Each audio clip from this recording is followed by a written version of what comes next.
अस्सलाम वालेकुम नाज़रीन, प्रोग्राम गुड़ी गल लतीफ़ चौधरी दे नाल मैं तुहाड़ा मेज़बान एहसन कामरे। नाज़रीन, बजट दी आमद है ते अज वज़ीर ख़जाना मोहम्मद औरंगज़ेब ते वज़ीर मुमलिकत बराए ख़जाना बिलाल अज़हर कियानी जिहड़े ने उन्होंने एक प्रेस कॉन्फ्रेंस की है। तो उहदे च उन्होंने ऐलान किया कि जिहड़े छोटे दुकानदार ने उन्हां ते फिक्स टैक्स जिहड़ा ओह लाया जाएगा। और फिक्स टैक्स किन्हां ते होएगा कि ऐसे दुकानदार जिन्हां दी सालाना आमदन जिहड़ी है वह 20 करोड़ तो घट होएगी, उन्हां ते टैक्स लगेगा और कम अज़ कम टैक्स जिहड़ा वह 25,000 रुपये होएगा। तो ਇਹਦੇ ਉੱਤੇ ਅੱਜ ਦੇ ਪ੍ਰੋਗਰਾਮ 'ਚ ਡਿਸਕਸ ਕਰਾਂਗੇ ਔਰ ਕਿਹਾ ਜਾ ਰਿਹਾ ਕਿ ਇਹ ਦੁਕਾਨਦਾਰਾਂ ਦੀ ਔਰ ਤਾਜਰਾਂ ਦੀ ਜਿਹੜੀ ਉਹਨਾਂ ਦੀ ਤਜਵੀਜ਼ ਦੇ ਉੱਤੇ ਹੀ ਇਹ ਕੀਤਾ ਗਿਆ। ਤੇ ਇਹਦੇ ਨਾਲ ਨਾਲ ਇੱਕ ਹੋਰ ਅਹਿਮ ਚੀਜ਼ ਮੁਲਕ 'ਚ ਇੱਕ ਵੱਡੀ ਡਿਵੈਲਪਮੈਂਟ ਹੋ ਰਹੀ ਕਿ ਜੀਬੀ ਦੇ ਇਲੈਕਸ਼ਨ ਨੇ 7 ਜੂਨ ਨੂੰ ਅਖਾੜਾ ਸਜੇਗਾ। ਹੁਣ ਦੇਖਣਾ ਹੈ ਕਿ ਉੱਥੇ ਸ਼ੇਰ ਦਾੜੇਗਾ, तीर वजेगा कि की चलेगा, आज़ाद उम्मीदवार आएंगे, कौन आएगा और CM की कुर्सी के उत्ते कौन बैठेगा। ये उत्ते भी डिस्कस करांगे क्योंकि अज आखिरी दिन है इंतखाबी मुहिम का और इस वक्त पीपल्स पार्टी की क्यादत भी उत्थे मौजूद है, पाकिस्तान मुस्लिम लीग नून की क्यादत भी उत्थे मौजूद है और जलसे जुलूस रैलियाँ जरिया ने वो चल रही हैं और इंतखाबी मुहिम इस वक्त अपने अरूज पे। तो देखना है कि GB के इलैक्शन कौन विन करेगा, की पार्टी पोजीशन रहेगी क्योंकि मुख्तलिफ पार्टियां ते आज़ाद उम्मीदवार जिहड़े ने वो भी ये इलैक्शन कॉन्टेस्ट कर रहे हैं। तो अगर असी आलमी मंजरनामे ते नज़र दौड़ाइए तो असीं देखने आ कि जिहड़े अमरीकी सदर ने उन्हां दा बयान जिहड़ा वे वो बड़ा अहम है और उन्होंने कहा कि जिहड़े मामलात चल रहे हैं ईरान की डील के हवाले नाल ते जिहड़ी मसूदा यूरेनियम है वो असीं हासिल कर सकते हैं और उन्होंने कहा कि अगर मुआहदे की कोई सूरत हाल बनती है तो आपना हुरमत भी खुल जाएगी। तो नाल उन्होंने भी कहा कि उन्होंने कोई मसला नहीं है कि जो सुप्रीम लीडर ने उन्होंने नाल भी मुलाकात जी है वो हो सकती है। दूसरी तरफ अब्बास अरागची साहब ने उन्हों का बयान आया कि ईरान जो जंग नहीं चाहता बल्कि अगर साढ़े तो कोई जारहीत मुसलत की गई तो असी अपना दिफा जो है वो भरपूर अंदाज करा। नाल उन्होंने भी वाजे किया कि ईरान तो अमरीका के जोड़े सफारती राबते ने वो आपस जारी ने, कोई राबता जोड़ा भी ख़त्म नहीं होया। तो इस हवाले नाल अहम चीज़ एक होर भी आ रही कि पाकिस्तान का जोड़ा किरदार है वो हवाले नाल कि वज़ीर दाखिला मोहसिन नकवी जिहड़े ने पिछले 24 घंटिया के ईरानी हम मनसब जिहड़े ने उन्होंने नाल 2 मुलाकातां होईयां ने और दोनों रहनुमा जिन्होंने दी मुलाकातां किर्गिस्तान में होईयां और SCO समिट जिहड़ा उहदी साइडलाइन मुलाकातां होईयां। तो इहदे उत्ते भी अज के प्रोग्राम च डिस्कस करांगे। तो पाकिस्तान के हवाले नाल एक होर अहम चीज़ है कि आज़ाद कश्मीर के जिहड़े इलैक्शनस ने उन्हां दा भी ऐलान हो गया कि 27 जुलाई को आज़ाद कश्मीर के इलैक्शनस होणगे। तो आज़ाद कश्मीर के हवाले नाल एक अहम मामला यह भी आ रहा, एक कंट्रोवर्सी क्रिएट हुई है कि जी 12 महाजिर नशिस्तां ने वो हवाले नाल और वो जो रेफरेंस है वो आज़ाद कश्मीर सुप्रीम कोर्ट समात लिए मंजूर कर लिया गया और अदालत ने नोटिस भी जारी करते हैं, कल वो दोबारा समात भी होएगी।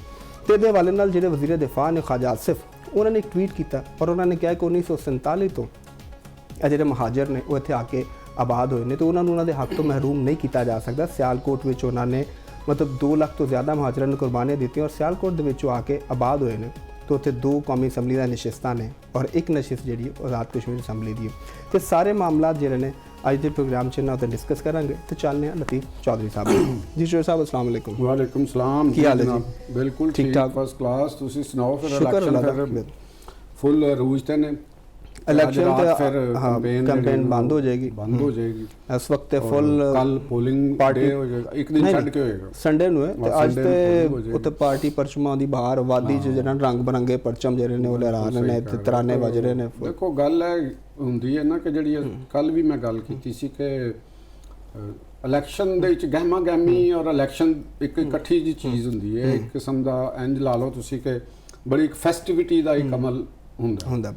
तो मैनू इस चीज़ की असी कल भी मैं कहा सी कि खुशी भी है कि एक बड़े ही एक बड़ी पुरजोश अंदाज दे विच उत्थे इलैक्शन होए और जिन्नी कवरेज मीडिया दे विच इस दफ़ा GB दे इलैक्शन हुई है शायद पहले कदे नहीं इस तरह का मंजर सानू देखण च आया। और जिस तरह मुल्क दियां कौमी सतह दियां पार्टियां पॉपुलर पार्टीज़ जिहड़ियां ने मेन स्ट्रीम जिस तरीके दे नाल उन्हां ने अपनी कंपेन चलाई उत्थे मगर अपने इस मामले और उन्होंने उत्थे जाके आवाम दे नाल एक बड़ी इंटरैक्शन की है। तो यह भी एक गैर मामूली पाकिस्तान की सियासत एक पेशरफ्त है और इत्थों यह साबित होंदा है कि जिहड़ियां असी बहुत दूर दे इलाके समझते सी जिथे एक किस्म का आम पाकिस्तानी नूं एडा ज़्यादा उहदा इलम नहीं सी और हुण पता चल रहा उन्होंने भी कि किन्ने को तुहाडे नाल जुड़े हुए उत्थों दे लोग ने और किन्ने क पाकिस्तान दे नाल इन्हां दी ਵਬਸਤਗੀ ਕਿੰਨੀ ਜ਼ਿਆਦਾ ਹੈ, ਔਰ ਨਾਟ ਓਨਲੀ ਉਹਨਾਂ ਦੀ ਆਵਾਮ ਦੇ ਨਾਲ, ਔਰ ਦੂਸਰੀ ਉਹਨਾਂ ਦੀ ਜੁਗਰਾਫੀਆਈ ਪੋਜੀਸ਼ਨ ਜਿਹੜੀ ਹੈ ਮੁਲਕ ਦੀ ਇਕਨੋਮਿਕ ਗਰੋਥ ਵਾਸਤੇ ਔਰ ਮੁਲਕ ਦੀ ਤਰੱਕੀ ਵਾਸਤੇ ਕਿੰਨੀ ਇੰਪੋਰਟੈਂਟ ਬਿਲਕੁਲ। ਔਰ ਉਹਨੂੰ ਇਸ ਖਿੱਤੇ ਨੂੰ ਜਿਸ ਤਰ੍ਹਾਂ ਨਜ਼ਰਅੰਦਾਜ਼ ਕੀਤਾ ਗਿਆ ਔਰ ਇਨਫਰਾਸਟ੍ਰਕਚਰ ਦੇ ਨਾਲ ਦੂਸਰੇ ਮੁਲਕ ਦੇ ਨਾਲ ਲਿੰਕ ਉਸ ਤਰ੍ਹਾਂ ਨਹੀਂ ਕੀਤਾ ਗਿਆ। ਹਾਲਾਂਕਿ ਜਦੋਂ ਕੈਪੀਟਲ ਸਾਡਾ ਬਣਿਆ ਇਸਲਾਮਾਬਾਦ ਤੇ ਉਹ ਉਥੋਂ ਸ਼ਮਾਲੀ ਇਲਾਕਾ ਜਾਤ ਬਹੁਤ ਜ਼ਿਆਦਾ ਦੂਰ ਨਹੀਂ ਹੈ। ਅਗਰ ਇੱਕ ਅੱਛਾ ਰੋਡ ਨੈਟਵਰਕ ਹੋਵੇ ਤੇ ਉਸ ਰੋਡ ਨੈਟਵਰਕ ਦੇ ਦੌਰਾਨ ਤੁਹਾਨੂੰ ਇੱਕ ਪਤਾ ਚੱਲ ਜਾਂਦਾ ਕਿ ਵੀ ਇਹ ਫਾਸਲੇ ਜਿਹੜੇ ਬਹੁਤ ਘੰਟਿਆਂ ਦੇ ਨੇ ਨਾ, ਮਤਲਬ 10-10 15-15 ਘੰਟੇ ਦੇ ਸਫ਼ਰ ਕਰਨਾ ਪੈਂਦਾ, ਤੇ ਉਹ ਤੇ ਐਵੇਂ ਚੰਦ ਘੰਟੇ ਦੇ ਨੇ, ਠੀਕ ਹੈ ਨਾ। ਤੇ ਜਿੰਨੀ ਹੁਣ ਦੁਨੀਆ ਦੇ ਵਿੱਚ ਐਡਵਾਂਸ ਟੈਕਨੋਲੋਜੀ ਹੋ ਗਈ ਔਰ ਇਨਫਰਾਸਟ੍ਰਕਚਰ ਦੀ ਤਮੀਰ ਮਾਜ਼ੀ ਦੇ ਮੁਕਾਬਲੇ 'ਚ ਜਿੰਨੀ ਮੁਸ਼ਕਲ ਹੋ ਗਈ ਤੇ ਮੁਸ਼ਕਲ ਸੀ ਉਹ ਆਸਾਨ ਹੋ ਗਈ ਹੈ। ਤੇ ਉਹ ਇਸ ਲਿਹਾਜ਼ ਨਾਲ ਇਹ ਬਹੁਤ ਇੰਪੋਰਟੈਂਟ ਹੈ। ਔਰ ਮੇਰਾ ਜਿਹੜਾ ਲੱਗ ਰਿਹਾ ਜਿਸ ਤਰ੍ਹਾਂ ਦੀ ਮੈਨੂੰ ਉੱਥੋਂ ਦੀ ਕੰਪੇਨ ਔਰ ਆਵਾਮ ਦੀ ਸ਼ਿਰਕਤ ਜਾਂ ਜਿਹੜੀਆਂ ਉੱਥੋਂ ਇਤਲਾਹ ਸਾਨੂੰ ਮਿਲਦੀਆਂ ਨੇ, ਤੇ ਮੈਨੂੰ ਲੱਗ ਰਿਹਾ ਕਿ ਮੁਲਕ ਦੀਆਂ ਜਿਹੜੀਆਂ ਦੋ ਵੱਡੀਆਂ ਪਾਰਟੀਆਂ ਨੇ, ਮੇਨ ਸਟ੍ਰੀਮ ਪਾਰਟੀਆਂ ਨੇ, ਇਹ ਸ਼ਾਇਦ ਆਪਣੀ ਸਭ ਤੋਂ ਅੱਗੇ ਹੋਣਗੀਆਂ ਨੰਬਰ ਦੇ।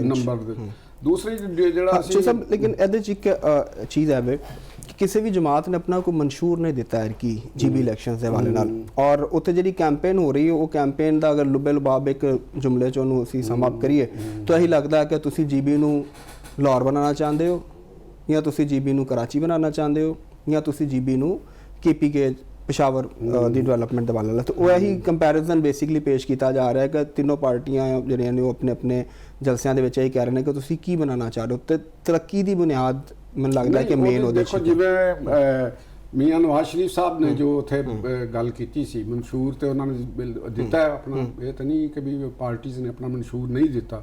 ਜਲਸਿਆਂ ਦੀ ਤਕਾਰੀਰ ਕਰਨਾ ਸਮਥਿੰਗ ਡਿਫਰੈਂਟ ਚੀਜ਼ ਹੁੰਦੀ ਹੈ, ਤੇ ਇਹ ਤੇ ਇਲੈਕਸ਼ਨ ਹੀ ਨਹੀਂ ਨਾ ਹੋ ਸਕਦਾ ਜਦ ਤੱਕ ਤੁਸੀਂ ਆਪਣੀ ਮਨਸ਼ੂਰ ਵਗੈਰਾ ਇਲੈਕਸ਼ਨ ਕਮਿਸ਼ਨ ਦੇ ਵਿੱਚ ਜਮ੍ਹਾਂ ਨਹੀਂ ਕਰਵਾਉਂਦੇ ਨਾਲ ਤਾਂ। ਲੇਕਿਨ ਉਹ ਤੇ ਲਾਜ਼ਮੀ ਇਹ ਚੀਜ਼ ਹੈ।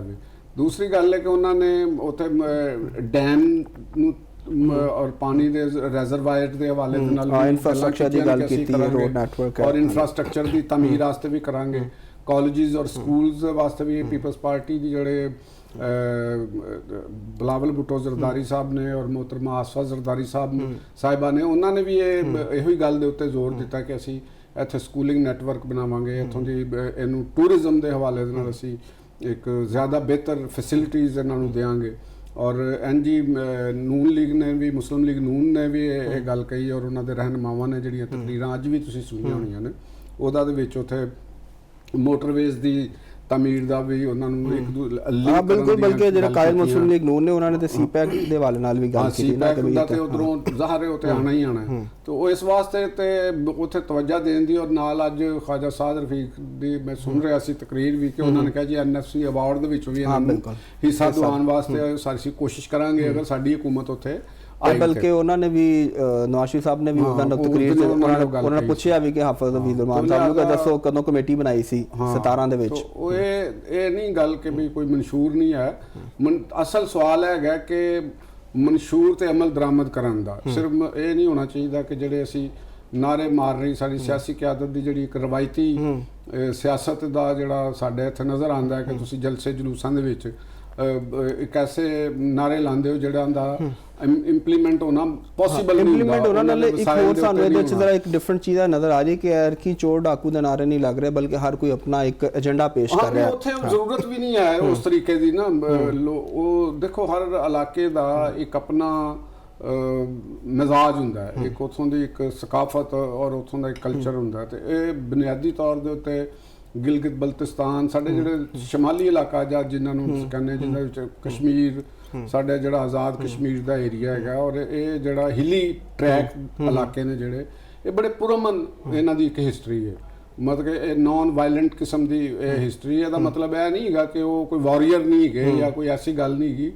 ਉਹਦੀ ਵਜ੍ਹਾ ਹੈਗੀ ਕਿ ਇਲਾਕਿਆਂ ਦੇ ਵਿੱਚ ਇੱਕ ਪਾਣੀ ਬਹੁਤ ਸੀ, ਮਿੱਠੇ ਪਾਣੀ ਦੀ ਬਹੁਤ ਜ਼ਿਆਦਾ ਗਲੇਸ਼ੀਅਰਸ ਨੇ ਉੱਥੇ, ਤੇ ਵਸਾਇਲ ਉੱਥੇ ਬਹੁਤ ਅੱਛੇ ਨੇ। ਉਹਨਾਂ ਦੇ ਵਿੱਚ ਐਜੂਕੇਸ਼ਨ ਲੈਵਲ ਬਹੁਤ ਬਿਹਤਰ ਹੈਗਾ। ਦੇਖੋ ਨਾ ਤਮਾਮ ਤਰ ਦੂਰ ਦਰਾਜ਼ ਇਲਾਕੇ ਹੋਣ ਦੇ ਬਾਵਜੂਦ GB ਦੇ ਵਿੱਚ ਐਜੂਕੇਸ਼ਨ ਲੈਵਲ ਖਾਸਾ ਬਿਹਤਰ ਹੈਗਾ ਜੀ। ਔਰ JB ਦੇ ਜਿਹੜੇ ਲੋਕ ਨੇ ਉਹ ਇਸਲਾਮਾਬਾਦ ਔਰ ਲਾਹੌਰ ਔਰ ਪਾਕਿਸਤਾਨ ਦੇ ਵਿੱਚ ਬੜੇ ਵੱਡੇ ਬਿਜ਼ਨਸ ਵੀ ਕਰ ਰਹੇ ਨੇ, ਠੀਕ ਹੈ ਨਾ। ਤੇ ਲੇਕਿਨ ਉੱਥੋਂ ਦੀ ਜਿਹੜੀ ਅਸਲ ਪ੍ਰੋਬਲਮ ਹੈਗੀ ਸੀ ਉਹ ਸੀ ਕਿ ਜਿਹੜੇ ਅੰਗਰੇਜ਼ ਦੇ ਦੌਰ ਦੇ ਵਿੱਚ ਜਿਹੜਾ ਸਿਸਟਮ ਉੱਥੇ ਕਾਇਮ ਹੋਇਆ ਸੀ ਰਜਵਾੜਿਆਂ ਦਾ, ਤੇ ਜਿਨ੍ਹਾਂ ਨੂੰ ਖਤਮ ਕੀਤਾ ਗਿਆ ਵੀ ਸੀ, ਲੇਕਿਨ ਉਸ ਦੇ ਬਾਵਜੂਦ ਵੀ ਉਹ ਉੱਥੇ ਮੁਸਲਸਲ ਅੱਜ ਵੀ ਉਹਨਾਂ ਦਾ ਇੱਕ ਅਸਰ ਬਹੁਤ ਜ਼ਿਆਦਾ ਹੈ। ਉਹ ਤਾਂ ਠੀਕ ਹੈ, ਲੇਕਿਨ ਅਸੀਂ ਅਗਰ ਤਰੱਕੀ ਦੇ ਹਵਾਲੇ ਨਾਲ ਦੇਖੀਏ ਤੇ ਐਸੇ ਉੱਥੇ 20 ਘੰਟੇ 22 ਘੰਟੇ ਵੀ ਲੋਡ ਸ਼ੈਡਿੰਗ ਦੇ ਮਾਮਲਾਤ ਨੇ, ਬਿਜਲੀ ਨਹੀਂ ਹੁੰਦੀ, ਉਹ ਚੀਜ਼ਾਂ ਉੱਥੇ ਇਹ ਮਸਾਇਲ ਤਾਂ ਮੌਜੂਦ ਨੇ। ਦੇਖੋ ਗੱਲ ਪਤਾ ਕੀ ਹੈ, ਗੱਲ ਉਹੀ ਹੈ ਕਿ ਜਿਹੜਾ ਉੱਥੋਂ ਦਾ ਸਮਾਜੀ ਇਰਤਕਾਈ ਨਿਜ਼ਾਮ ਸੀ, ਦੂਸਰੇ ਸੂਬਿਆਂ ਦੇ ਵਿੱਚ ਜਾ ਕੇ ਮੁਲਾਜ਼ਮਤ ਲੈ ਲੈਣਾ, ਤਰੱਕੀ ਕਰ ਲੈਣਾ, ਉਹ ਇੰਡੀਵਿਜੂਅਲ ਤਰੱਕੀ ਕਹਿਲਾਉਂਦੀ ਹੈ। ਠੀਕ ਹੈ। ਤੇ ਜਿਸ ਤਰ੍ਹਾਂ ਅਸੀਂ ਸਾਡਾ ਜਿਹੜਾ ਟ੍ਰਾਈਬਲ ਏਰੀਆ ਦੇ ਲੋਕ ਕਰਾਚੀ ਦੇ ਵਿੱਚ, ਲਾਹੌਰ ਦੇ ਵਿੱਚ, ਪੰਜਾਬ ਦੇ ਵਿੱਚ ਤਾਂ ਬੜੇ ਅਰਬਪਤੀ ਵੀ ਨੇ, ਲੇਕਿਨ ਟ੍ਰਾਈਬਲ ਏਰੀਆ ਖੁਦ ਬਹੁਤ ਪਸੰਦ ਹੈ ਜੀ। ਉੱਥੋਂ ਦੇ ਲੋਕਾਂ ਨੇ ਬਾਹਰ ਜਾ ਕੇ ਪੈਸਾ ਕਮਾਇਆ, ਲੇਕਿਨ ਉਹ ਪੈਸੇ ਨੂੰ ਉਹਨਾਂ ਨੇ ਆਪਣੇ ਮੁਲਕ ਦੇ ਵਿੱਚ ਜਾਂ ਆਪਣੇ ਵਤਨ ਦੇ ਵਿੱਚ, ਆਪਣੇ ਇਲਾਕੇ ਦੇ ਵਿੱਚ, ਆਪਣੇ ਵਤਨ ਦੇ ਵਿੱਚ ਜਾਂ ਆਪਣੇ ਲੋਕਾਂ ਦੀ, ਗਰੀਬ ਲੋਕਾਂ ਦੀ ਜਿਹੜੀ ਹੈ ਉਹਨਾਂ ਦੀ ਫਲਾਹ ਵਾਸਤੇ ਉਹਨਾਂ ਨੇ ਕੋਈ ਰੋਲ ਪਲੇ ਨਹੀਂ ਕੀਤਾ। ਠੀਕ ਹੈ ਨਾ ਜੀ। ਤੇ ਐਨਜੀ ਮੈਂ ਇਹ ਕਹਿ ਰਿਹਾ ਹਾਂ, ਮੇਰਾ ਕਹਿਣ ਦਾ ਮਕਸਦ ਹੈਗਾ ਕਿ ਜਿਹੜੇ ਜੀਬੀ ਦੇ ਪੈਸੇ ਵਾਲੇ ਲੋਕ ਸਨ ਉਸ ਦੌਰ ਤੇ, ਜਿਹੜੇ ਅੰਗਰੇਜ਼ਾਂ ਦੇ ਰਜਵਾੜੇ ਜਿਹੜੇ ਉੱਥੇ ਬਣੇ ਸਨ, ਉਹਨਾਂ ਦੀਆਂ ਔਲਾਦਾਂ ਨੇ ਬੈਰੂਨੇ ਮੁਲਕ ਜਾ ਕੇ ਯੂਰਪ, ਅਮਰੀਕਾ ਦੇ ਵਿੱਚ ਆਪਣੇ ਬਿਜ਼ਨਸ ਤੇ ਸੈੱਟ ਕਰ ਲਏ। ਪਾਕਿਸਤਾਨ ਦੀਆਂ ਅਸੈਂਬਲੀਆਂ ਦੇ ਵਿੱਚ ਵੀ ਉਹ ਪਹੁੰਚ ਜਾਂਦੇ ਨੇ, ਲਾਹੌਰ ਦੇ ਅੰਦਰ ਵੀ ਔਰ ਕਰਾਚੀ 'ਚ ਵੀ ਉਹਨਾਂ ਦੇ ਬਿਜ਼ਨਸ ਨੇ, ਲੇਕਿਨ ਉਹਨਾਂ ਨੇ ਕਦੇ ਇਹ ਕੰਮ ਨਹੀਂ ਕੀਤਾ ਕਿ ਉੱਥੋਂ ਦੀ ਜਿਹੜੀ ਸਮਾਜੀ ਤਬਦੀਲੀ ਵਾਸਤੇ, ਉੱਥੋਂ ਦੇ ਲੋਕਾਂ ਵਾਸਤੇ ਬਿਹਤਰੀ ਦਾ ਰੋਲ ਪਲੇ ਕੀਤਾ ਜਾਵੇ, ਉੱਥੇ ਸਕੂਲਿੰਗ ਸਿਸਟਮ ਨੂੰ ਬਿਹਤਰ ਕੀਤਾ ਜਾਵੇ, ਉੱਥੇ ਗਲੀਆਂ, ਸੜਕਾਂ, ਦੂਰ ਦਰਾਜ਼ ਪਹਾੜੀ ਇਲਾਕੇ ਛੋਟੇ-ਛੋਟੇ, ਹਾਲਾਂਕਿ ਛੋਟੇ-ਛੋਟੇ ਪੁਲ ਨੇ, ਛੋਟੇ-ਛੋਟੇ ਚੀਜ਼ਾਂ ਨੇ, ਕੋਈ ਬਹੁਤ ਐਡੀ ਵੱਡੀ ਇਨਵੈਸਟਮੈਂਟ ਵਾਲੇ ਵੀ ਨਹੀਂ ਹੈਗੇ। ਉਹ ਜਿਹੜਾ ਨਾ ਉਹਦੇ ਵਿੱਚ ਵੀ ਤਵੱਜੋ ਉਹਨੂੰ ਨਹੀਂ ਦਿੱਤਾ ਗਿਆ। ਜਿਹਦੇ ਨਾਲ ਤੁਸੀਂ ਦੇਖੋ ਨਾ ਕਿ ਉਹ ਇੱਕ ਟੂਰਿਜ਼ਮ ਸਪੌਟ ਵੀ ਹੈ, ਲੇਕਿਨ ਇਹਦੇ ਬਾਵਜੂਦ ਹਕੂਮਤਾਂ ਦੀ ਉੱਥੇ ਤੇ ਉਨੀ ਤਵੱਜੋ ਜਿਹੜੀ ਉਹ ਨਹੀਂ। ਦੇਖੋ ਗੱਲ ਉਹੀ ਆਉਂਦੀ ਜਿਹੜੀ ਮੀਆਂ ਨਵਾਜ਼ ਸ਼ਰੀਫ ਸਾਹਿਬ ਨੇ ਵੀ, ਔਰ ਅਸੀਂ ਖੁਦ ਵੀ ਇਸ ਚੀਜ਼ ਨੂੰ ਗੱਲ ਕਰ ਰਹੇ ਹਾਂ, ਔਰ ਇਹ ਜਿਹੜੀ ਗੱਲ ਹੈ ਮੀਆਂ ਨਵਾਜ਼ ਸ਼ਰੀਫ ਸਾਹਿਬ ਦੇ ਕਰਨ ਦੀ ਔਰ ਬਿਲਾਵਲ ਭੁੱਟੋ ਸਾਹਿਬ ਦੇ ਕਰਨ ਦੀ ਗੱਲ ਤੇ ਇੱਕ ਆਪਣੀ ਜਗ੍ਹਾ ਰਹੀ, ਲੇਕਿਨ ਇਹ ਉੱਥੋਂ ਦੇ ਮੁਕਾਮੀ ਲੋਕਾਂ ਦੀ ਵੀ ਇਹ ਸਭ ਤੋਂ ਵੱਡੀ ਜ਼ਿੰਮੇਵਾਰੀ ਸੀ ਜਿਹੜੀ ਉੱਥੋਂ ਦੀ ਮੇਨ ਅਸ਼ਰਾਫ ਸਨ ਕਿ ਉਹ ਐਮਐਨਏ ਵੀ ਬਣਦੇ ਨੇ, ਪਾਕਿਸਤਾਨ ਦੀਆਂ ਅਸੈਂਬਲੀਆਂ ਦੇ ਵਿੱਚ ਵੀ ਆਉਂਦੇ ਨੇ, ਕਾਰੋਬਾਰ ਵੀ ਕਰਦੇ ਨੇ, ਤੇ ਉਹਨਾਂ ਨੇ ਇਹ ਸਭ ਤੋਂ ਵੱਡੀ ਜ਼ਿੰਮੇਵਾਰੀ ਤੇ ਉਹਨਾਂ ਦੀ ਸੀ ਕਿ ਉਹ ਆਪਣੇ ਖਿੱਤੇ ਦੇ ਵਾਸਤੇ ਇਨਫਰਾਸਟ੍ਰਕਚਰ ਦੀਆਂ ਸਕੀਮਾਂ ਮਨਜ਼ੂਰ ਕਰਾਉਣ, ਉੱਥੇ ਸਕੂਲ ਦੀਆਂ ਸਕੀਮਾਂ ਮਨਜ਼ੂਰ ਕਰਾਉਣ। ਔਰ ਐਨਜੀ ਕਿ ਅਗਰ ਤੁਸੀਂ ਉਹਨਾਂ ਨੂੰ ਟੂਰਿਸਟ ਦੇ ਮੁਕਾਮ ਬਣਾਉਣੇ ਨੇ, ਇਹ ਗੱਲ ਤੇ ਅਸੀਂ ਕਰ ਦਿੰਦੇ ਆ ਕਿ ਜੀ ਉਹ ਪਾਕਿਸਤਾਨ ਦਾ ਸਵਿਟਜ਼ਰਲੈਂਡ ਹੈ, ਲੇਕਿਨ ਤੁਸੀਂ ਅਗਰ ਸਵਿਟਜ਼ਰਲੈਂਡ 'ਚ ਦੇਖਦੇ ਹੋ ਤਾਂ ਉੱਥੋਂ ਦਾ ਇਨਫਰਾਸਟ੍ਰਕਚਰ ਤੇ ਦੇਖੋ ਕਿੰਨਾ ਸੋਫਿਸਟੀਕੇਟਿਡ ਹੈਗਾ, ਤੇ ਉਹਨੂੰ ਤੁਸੀਂ ਕਨੈਕਟੀਵਿਟੀ ਨੂੰ ਤੇ ਵਧਾਓ ਨਾ, ਉਸ ਇਲਾਕੇ ਦੇ ਅੰਦਰ ਛੋਟੇ-ਛੋਟੇ ਗਾਂਵ ਜਿਹੜੇ ਨੇ ਉਹਨਾਂ ਨੂੰ ਇੱਕ ਦੂਸਰੇ ਨਾਲ ਕਨੈਕਟ ਕਰੋ ਔਰ ਉਹਨਾਂ ਦੇ ਫਾਸਲੇ ਘਟਾਓ, ਜ਼ਰਾਏ ਨਕਲੋ ਹਮਲ ਜਿਹਨੂੰ ਅਸੀਂ ਕਹਿੰਦੇ ਹਾਂ, ਟਰਾਂਸਪੋਰਟੇਸ਼ਨ ਦਾ ਜਿਹੜਾ ਸਿਸਟਮ ਹੈਗਾ ਇਹਨੂੰ ਕਰੋ, ਇਲੈਕਟ੍ਰਿਸਿਟੀ ਕਰੋ, ਹੋਟਲ ਉਸੇ ਸੂਰਤ ਵਿੱਚ ਉੱਥੇ ਬਣਨਗੇ ਨਾ, ਠੀਕ ਹੋ ਗਿਆ। ਟੂਰਿਸਟ ਉੱਥੇ ਇਸੇ ਵਾਸਤੇ ਬਿਹਤਰ ਤਰੀਕੇ ਨਾਲ ਜਾਏਗਾ, ਜ਼ਾਹਿਰ ਇਨਫਰਾਸਟ੍ਰਕਚਰ ਹੋਏਗਾ ਤਾਂ ਫਿਰ ਟੂਰਿਸਟ ਆਏਗਾ, ਉੱਥੇ ਅਮਨੋ ਅਮਾਨ ਦੇ ਸਿਸਟਮ, ਉੱਥੇ ਸਵਿਸਟ ਪੁਲਿਸ ਸਿਸਟਮ ਉੱਥੋਂ ਦਾ ਬੜਾ ਐਕਟਿਵ ਹੋਣਾ ਚਾਹੀਦਾ ਹੈ, ਇੰਟੈਲੀਜੈਂਸ ਸਿਸਟਮ ਉੱਥੋਂ ਦਾ ਬੜਾ ਐਕਟਿਵ ਹੋਣਾ ਚਾਹੀਦਾ ਹੈ, ਤੇ ਮੈਨੂੰ ਉਮੀਦ ਹੈ ਕਿ ਜਿਹੜੀ ਵੀ ਪਾਰਟੀ ਜਿੱਤੇਗੀ, ਹਕੂਮਤਾਂ ਜਿੱਤਣਗੀਆਂ, ਉਹਨਾਂ ਦੇ ਵਿੱਚੋਂ ਬਿਹਤਰ ਅੱਗੇ ਲੈ ਕੇ ਚੱਲਣਗੇ। ਠੀਕ ਹੈ, ਤੇ ਜੋ ਕਿ ਇਲੈਕਸ਼ਨ ਦੇ ਉੱਤੇ ਹੀ ਥੋੜਾ ਜਿਹਾ ਇੱਕ ਚੀਜ਼ ਹੋਰ ਵੀ ਇਤਜਾਜ ਕਰ ਲਈ, ਪਾਕਿਸਤਾਨ ਤਹਿਰੀਕ ਇਨਸਾਫ ਨੇ ਸਾਰੇ ਪ੍ਰੋਸੈਸ ਕਿੱਥੇ ਵੇਖ ਰਹੇ ਹੋ? ਪਾਕਿਸਤਾਨ ਤਹਿਰੀਕ ਇਨਸਾਫ ਆਪਣੀ ਇਲੈਕਸ਼ਨ ਤੇ ਲੜ ਰਹੀ ਹੈ, ਉਹਨਾਂ ਦਾ ਇੱਕ ਦੇਖੋ ਉਹਨਾਂ ਦੇ ਚੇਅਰਮੈਨ ਉੱਥੇ ਪਹੁੰਚੇ ਨੇ, ਉਹਨਾਂ ਦੀ ਕਾਨੂੰਨੀ ਜਿਹੜੀ ਅੱਗੇ ਵੀ ਅਸੀਂ ਗੱਲ ਕੀਤੀ ਹੈ, ਸਾਨੂੰ ਦੇਖੋ ਇੱਕ ਸਿਆਸੀ ਇਸ਼ੂ ਬਣਾਉਣਾ, ਸਿਆਸੀ ਨਾਰਾ ਕਰਨਾ, ਉਹ ਇੱਕ ਅਲੱਗ ਇਸ਼ੂ ਹੈ ਕਿ ਅਗਰ ਤੁਹਾਡੇ ਵਾਸਤੇ ਇੱਕ ਐਨਓਸੀ ਜ਼ਰੂਰੀ ਕਰਾਰ ਦੇ ਦਿੱਤਾ ਗਿਆ, ਇੱਕ ਲੀਗਲ ਰਿਕੁਆਇਰਮੈਂਟ ਕਰ ਦਿੱਤੀ ਗਈ, ਤੇ ਤੁਹਾਨੂੰ ਉਹ ਚੀਜ਼ਾਂ ਨੂੰ ਪੂਰੇ ਕਰਨਾ ਚਾਹੀਦਾ, ਉਹ ਚੀਜ਼ਾਂ ਤੁਸੀਂ ਪੂਰੇ ਕਰੋ, ਜੋ ਵੀ ਉਹ ਤੁਹਾਡੇ ਕੋਲ ਸ਼ੋਰਿਟੀ ਮੰਗਦੇ ਨੇ, ਤੁਸੀਂ ਉੱਥੇ ਕੋਈ ਇੰਤਸ਼ਾਰ ਵਾਲੀ ਗੱਲ ਨਹੀਂ ਕਰੋਗੇ, ਤੁਸੀਂ ਉੱਥੇ ਕੋਈ ਕਮਿਊਨਲ ਰਿਫਟ, ਕਿਉਂਕਿ ਬੜੇ ਸੈਂਸਿਟਿਵ ਸੂਬਾ ਉੱਥੇ ਮਜ਼ਹਬੀ ਔਰ ਸੈਕਟੇਰੀਅਨ ਕੋਈ ਇਸ ਕਿਸਮ ਦੀ ਬੜਾ ਉਸ ਲਿਹਾਜ਼ ਨਾਲ ਉਹ ਬੜਾ ਇੱਕ ਨਾਜ਼ੁਕ ਉੱਥੋਂ ਦੀ ਸਿਚੁਏਸ਼ਨ ਹੈਗੀ ਹੈ, ਤੇ ਲਿਹਾਜ਼ਾ ਉੱਥੋਂ ਕੋਈ ਐਸੀ ਚੀਜ਼ ਜਾਂ ਐਸਾ ਸ਼ਰਾਰਤੀ ਅੰਸਰ ਉੱਥੇ ਨਹੀਂ ਹੋਣਾ ਚਾਹੀਦਾ ਜਿਹਦੀ ਵਜ੍ਹਾ ਨਾਲ ਆਵਾਮ ਬਾਹਮ ਇੱਕ ਦੂਸਰੇ ਨਾਲ ਲੜਨ, ਤੇ ਲਿਹਾਜ਼ਾ ਅਗਰ ਕਿਸੇ ਦੇ ਉੱਤੇ ਕੋਈ ਪਾਬੰਦੀ ਲੱਗਦੀ ਹੈ ਤੇ ਉਹਨੂੰ ਕਾਨੂੰਨੀ ਤੌਰ ਦੇ ਉੱਤੇ ਉਸ ਦੇ ਰਿਕੁਆਇਰਮੈਂਟ ਪੂਰੀ ਮੇਰਾ ਜੋ ਸਭ ਤੋਂ ਜ਼ਿਆਦਾ ਇੰਟਰਸਟ ਹੈ ਕਿ ਉਹਨਾਂ ਦੇ ਇਲੈਕਸ਼ਨ ਕੈਂਪੇਨ ਔਰ ਦੂਸਰਾ ਕੋ ਪਾਰਟੀ ਪੋਜੀਸ਼ਨ ਕੀ ਬਣ ਸਕਦੀ ਹੈ, ਇਸ ਹਵਾਲੇ ਨਾਲ ਤਾਂ ਉਹਨਾਂ ਦੀ ਕੈਂਪੇਨ ਪੋਜੀਸ਼ਨ ਦੇ ਵਿੱਚ ਸਾਡੇ ਕੋਲ ਇਸ ਵੇਲੇ ਜਿਹੜੀ ਮੈਂ ਤੁਹਾਨੂੰ ਕਿਉਂਕਿ ਕੈਂਡੀਡੇਟਸ ਇੰਡੀਪੈਂਡੈਂਟ ਨੇ, ਹਾਂ ਉਹਨਾਂ ਦੇ ਕੈਂਡੀਡੇਟ ਇੰਡੀਪੈਂਡੈਂਟ ਨੇ, ਔਰ ਉਹ ਆਪਣੇ ਆਪ ਨੂੰ ਕਹਿੰਦੇ ਨੇ ਕਿ ਜੀ ਸਾਡੀ ਸਭ ਤੋਂ ਜ਼ਿਆਦਾ ਫੈਨ ਫਾਲੋਇੰਗ ਹੈ, ਔਰ ਫੈਨ ਫਾਲੋਇੰਗ ਹੋਣਾ ਹੋਰ ਚੀਜ਼ ਹੈ, ਵੋਟਰ ਦੀ ਫਾਲੋਇੰਗ ਹੋਣਾ ਸਮਥਿੰਗ ਡਿਫਰੈਂਟ ਹੈ, ਔਰ ਫਿਰ ਇਹ ਵੀ ਜ਼ਿਹਨ 'ਚ ਰੱਖੋ ਕਿ ਇਹ ਜੀਬੀ ਹੈ, ਨਾਟ ਐਨ ਕੇਪੀ, ਔਰ ਇੱਥੇ ਕੋਈ ਕਿਸੇ ਕਿਸਮ ਦੀ ਪਖਤੂਨ ਬੈਲਟ ਅਫਗਾਨਿਸਤਾਨ ਦਾ ਅਸਰ ਉਸ ਤਰ੍ਹਾਂ ਨਹੀਂ ਹੈਗਾ, ਲੇਕਿਨ ਕੁਝ ਕੁਵਤਾਂ ਜ਼ੇਰੇ ਜ਼ਮੀਨ ਜਿਹੜੀਆਂ ਨੇ ਔਰ ਉਹ ਉੱਥੇ ਗੜਬੜ ਪੈਦਾ ਕਰਨ ਦੀ ਕੋਸ਼ਿਸ਼ ਕਰ ਰਹੀਆਂ ਨੇ, ਸੈਕਟੇਰੀਅਨ ਮਾਮਲਾਤ ਨੂੰ ਦੇਣ। ਮੇਰਾ ਖਿਆਲ ਹੈਗਾ ਕਿ ਮੇਰੀ ਆਪਣੀ ਜਿਹੜੀ ਇੱਕ ਤਮੰਨਾ ਔਰ ਖੁਆਇਸ਼ ਹੈਗੀ ਹੈ ਕਿ ਪਾਕਿਸਤਾਨ ਦੀਆਂ ਮੇਨ ਸਟ੍ਰੀਮ ਪਾਰਟੀਆਂ ਉੱਥੇ ਕਾਮਯਾਬ ਹੋਣ ਔਰ ਸੈਕਟੇਰੀਅਨ ਜਿਹੜੀਆਂ ਪਾਰਟੀਆਂ ਨੇ, ਚਾਹੇ ਉਹ ਕੌਮ ਪ੍ਰਸਤੀ ਦੇ ਨਾਂ ਦੇ ਉੱਤੇ ਨੇ, ਚਾਹੇ ਉਹ ਕਿਸੇ ਫਿਰਕਾ ਪ੍ਰਸਤੀ ਦੇ ਨਾਮ ਦੇ ਉੱਤੇ ਨੇ, ਉਥੋਂ ਦੇ ਵੋਟਰਾਂ ਨੂੰ ਇਹਨਾਂ ਨੂੰ ਸਭ ਨੂੰ ਮੁਸਤਰਦ ਕਰਨਾ ਚਾਹੀਦਾ। ਸਰ ਵੈਸੇ ਜਿਹੜੀ ਪਹਿਲੇ ਇੱਥੇ ਮਜ਼ਹਬੀ ਜਮਾਤਾਂ ਦਾ ਵੀ ਕਿਸ ਟਾਈਮ ਬਹੁਤ ਹੋਲਡ ਰਿਹਾ, ਲੇਕਿਨ ਹੁਣ ਉਸ ਤਰ੍ਹਾਂ ਸਾਨੂੰ ਲੇਕਿਨ ਹਜੇ ਵੀ ਹੈ ਨੇ ਕੁਝ ਪਾਰਟੀਆਂ ਦੇ ਹੈ ਨੇ, ਲੇਕਿਨ ਮੇਰਾ ਖਿਆਲ ਹੈ ਕਿ ਇਸ ਦਫਾ ਉਹਨਾਂ ਨੂੰ ਬਿਲਕੁਲ ਅਬ ਉਥੋਂ ਦੇ ਵੋਟਰ ਦੀ ਮਰਜ਼ੀ ਹੈ, ਲੇਕਿਨ ਮੇਰਾ ਖਿਆਲ ਹੈ ਕਿ ਵੋਟਰ ਉਹਨਾਂ ਨੂੰ ਮੁਸਤਰਦ ਕਰੇਗਾ। ਪਾਕਿਸਤਾਨ ਦੇ ਵਿੱਚ ਤਫਰਕਾਬਾਜ਼ੀ ਦੀ ਔਰ ਮਜ਼ਹਬੀ ਇੰਤਹਾ ਪਸੰਦੀ ਦੀ ਸਿਆਸਤ ਦੀ ਕੋਈ ਗੁੰਜਾਇਸ਼ ਨਹੀਂ। ਚਲੋ ਠੀਕ ਹੋ ਜੀ ਸਭ, ਬੜੀ ਤਫਸੀਲ ਨਾਲ ਗੱਲ ਕਰ ਲਈਏ। ਨਾਜ਼ਰੀਨ ਬ੍ਰੇਕ ਦਾ ਵਕਤ ਹੈ, ਬ੍ਰੇਕ ਤੋਂ ਬਾਅਦ ਜਦੋਂ ਵਾਪਸ ਆਵਾਂਗੇ ਤੇ ਆਜ਼ਾਦ ਕਸ਼ਮੀਰ ਦੇ ਜਿਹੜੇ ਇਲੈਕਸ਼ਨਸ ਔਰ ਉੱਥੇ ਜਿਹੜੀ ਇਸ ਵਕਤ 12 ਮਹਾਜਰ ਨਸ਼ਿਸਤਾਂ ਦਾ ਮਾਮਲਾ ਹੈ ਉਹਦੇ ਬਾਰੇ ਨਾਲ ਗੱਲ ਕਰਾਂਗੇ। ਸਾਡੇ ਨਾਲ ਜੁੜੇ ਰਹੋ।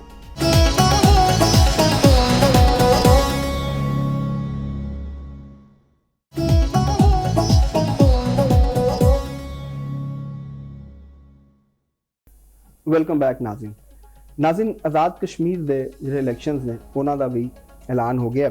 27 ਜੁਲਾਈ ਨੂੰ ਆਜ਼ਾਦ ਕਸ਼ਮੀਰ ਦੇ ਇਲੈਕਸ਼ਨ ਹੋਣਗੇ। ਸ਼ੈਡਿਊਲ ਜਿਹੜਾ ਉਹਦਾ ਐਲਾਨ ਕਰਤਾ। ਜਿਹੜੇ ਚੀਫ ਇਲੈਕਸ਼ਨ ਕਮਿਸ਼ਨਰ ਨੇ ਆਜ਼ਾਦ ਕਸ਼ਮੀਰ ਦੇ ਮੁਸਤਫਾ ਕਮਾਲ, ਉਹਨਾਂ ਨੇ ਨਿਊਜ਼ ਕਾਨਫਰੰਸ ਕੀਤੀ ਤੇ 27 ਜੂਨ ਨੂੰ ਜਿਹੜੀ ਫਾਈਨਲ ਉਮੀਦਵਾਰਾਂ ਦੀ ਲਿਸਟ ਹੈ ਉਹ ਆਵੇਦਨ ਕੀਤੀ ਜਾਏਗੀ ਤੇ 9 ਤਰੀਕ ਤੋਂ 19 ਜੂਨ ਤੱਕ, ਯਾਨੀ 9 ਜੂਨ ਤੋਂ 19 ਜੂਨ ਤੱਕ ਜਿਹੜਾ ਵੇ ਉਮੀਦਵਾਰ ਆਪਣੇ ਕਾਗਜ਼ਾਤ ਤੇ ਨਾਮਜ਼ਦਗੀ ਜਿਹੜੇ ਨੇ ਉਹ ਜਮ੍ਹਾਂ ਕਰਾ ਸਕਦੇ ਨੇ।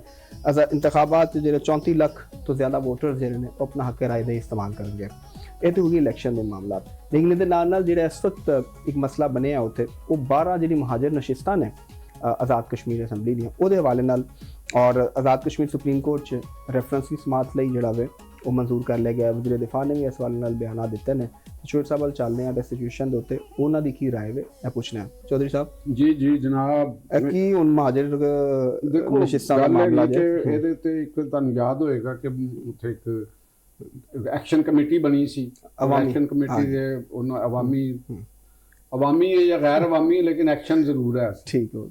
ਤੇ ਉਹਨਾਂ ਨੇ ਉੱਥੇ ਐਕਸ਼ਨ ਵੀ ਕੀਤਾ ਸੀ ਔਰ ਤੁਸੀਂ ਉਹ ਦੇਖਿਆ ਵੀ ਉਹਨਾਂ ਦੇ ਲੋਕਾਂ ਦੇ ਸੋਸ਼ਲ ਮੀਡੀਆ ਦੇ ਉੱਤੇ ਜਿਹੜੇ, ਮੈਂ ਨਾਮ ਤੇ ਨਹੀਂ ਕਿਸੇ ਦਾ ਵੀ ਲੈਣਾ ਚਾਹਾਂਗਾ, ਤੇ ਕੁਝ ਉਹਨਾਂ ਦੀਆਂ ਜਿਹੜੀਆਂ ਗੱਲਾਂ ਸਨ ਤੇ ਉਹਨਾਂ ਨੂੰ ਵੀ ਅਸੀਂ ਬਗੌਰ, ਮੈਂ ਤੇ ਉਹਨਾਂ ਨੂੰ ਬੜੇ ਬਗੌਰ ਦੇਖਿਆ ਵੀ ਔਰ ਸੁਣਿਆ। ਫਿਰ ਇੱਕ ਮੈਂ ਆਪਣਾ ਉਹਨਾਂ ਦੇ ਬਾਰੇ ਵਿੱਚ ਇੱਕ ਰਾਏ ਵੀ ਬਣਾਈ ਹੈ ਉਹਨਾਂ ਲੋਕਾਂ ਦੇ ਬਾਰੇ ਦੇ ਵਿੱਚ, ਔਰ ਕੁਝ ਇਹ ਵੀ ਦੇਖਿਆ ਕਿ ਉਹ ਜੋ ਕੁਝ ਉਹ ਸਮਝ ਰਹੇ ਨੇ ਔਰ ਜੋ ਕੁਝ ਉਹ ਕਹਿ ਰਹੇ ਨੇ ਤੇ ਹਕਾਇਕ ਉਹਦੇ ਨਾਲ ਮੈਚ ਨਹੀਂ ਖਾਂਦੇ। ਠੀਕ ਹੈ ਨਾ। ਔਰ ਜਿਸ ਤਰ੍ਹਾਂ ਦੀ ਉਹ ਆਪਣੀ ਪਿਕਚਰ ਪੇਸ਼ ਕਰਨ ਦੀ ਕੋਸ਼ਿਸ਼ ਕਰਦੇ ਨੇ, ਉਸ ਤਰ੍ਹਾਂ ਦੀ ਪਿਕਚਰ ਪੋਸੀਬਲ ਨਹੀਂ ਹੈ। ਠੀਕ ਹੈ। ਔਰ ਜਿਹੜੀ ਉਹਨਾਂ ਦੀ ਡਿਮਾਂਡਸ ਨੇ, ਤੁਹਾਨੂੰ ਪਤਾ ਇੱਕ ਵਾਰੀ ਉਹਨਾਂ ਦੇ ਕੁਝ ਡਿਮਾਂਡਸ ਵੀ ਆਏ ਸੀ ਕਿ ਨਾਨ ਕਸਟਮ ਪੇਡ ਗੱਡੀਆਂ ਆਜ਼ਾਦ ਕਸ਼ਮੀਰ 'ਚ ਚੱਲਣ ਦਿਓ ਤੇ ਉਹਨਾਂ ਨੂੰ ਲਿਆਓ। ਤੇ ਇਹ ਤਾਂ ਮੈਨੂੰ ਲੱਗਦਾ ਜਿਵੇਂ ਕੋਈ ਅਫਗਾਨਿਸਤਾਨ ਦੇ ਮਹਾਜਰੀਨ ਦੀ ਕੋਈ ਲੱਗਦਾ ਸੀ ਮੈਨੂੰ ਕੋਈ ਮਸਲਾ ਸੀ, ਕਿਉਂਕਿ ਜ਼ਿਆਦਾਤਰ ਟ੍ਰੇਡ ਉਹ ਇਹਨਾਂ ਲੋਕਾਂ ਦੀ ਤੇ ਉਹਨਾਂ ਤੋਂ ਮੁਸਤਫੀਦ ਕਰਨਾ। ਤੇ ਉੱਥੇ ਤੁਹਾਨੂੰ ਇਹ ਪਤਾ ਹੈਗਾ ਕਿ ਉੱਥੇ ਬਹੁਤ ਵੱਡੀ ਤਾਦਾਦ ਜਾ ਕੇ ਮਹਾਜਰੀਨ ਦੀ ਆਬਾਦ ਵੀ ਆਜ਼ਾਦ ਕਸ਼ਮੀਰ 'ਚ, ਉੱਥੇ ਕਈ ਝਗੜੇ ਵੀ ਹੋ ਚੁੱਕੇ ਨੇ।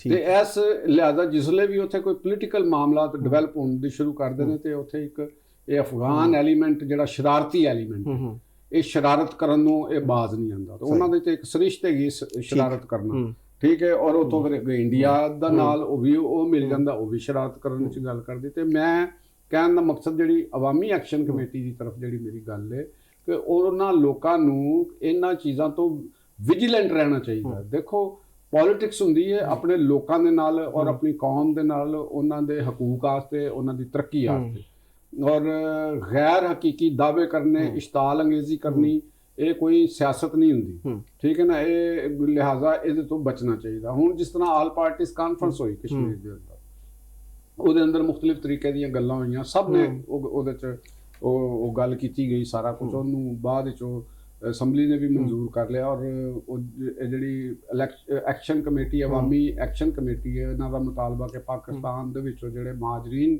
ਨਸ਼ਿਸਤਾਂ ਦੇ ਉੱਤੇ ਮੁੰਤਖਬ ਹੁੰਦੇ ਨੇ ਜਾਂ ਉਹ ਨਸ਼ਿਸਤਾਂ ਆਜ਼ਾਦ ਕਸ਼ਮੀਰ ਅਸੈਂਬਲੀ 'ਚ ਬੈਠਦੀਆਂ ਨੇ, ਉਹਨਾਂ ਨੂੰ ਖਤਮ ਕੀਤਾ ਔਰ ਉਹ ਖਤਮ ਕੀਤਾ ਜਾਵੇ। ਤੇ ਹੁਣ ਉਹ ਆਜ਼ਾਦ ਕਸ਼ਮੀਰ ਸੁਪਰੀਮ ਕੋਰਟ ਦੇ ਅੰਦਰ ਵੀ ਉਹ ਚਲੇਗੀ, ਉਸ ਸਮਾਤ ਵਾਸਤੇ ਮਨਜ਼ੂਰ ਹੋ।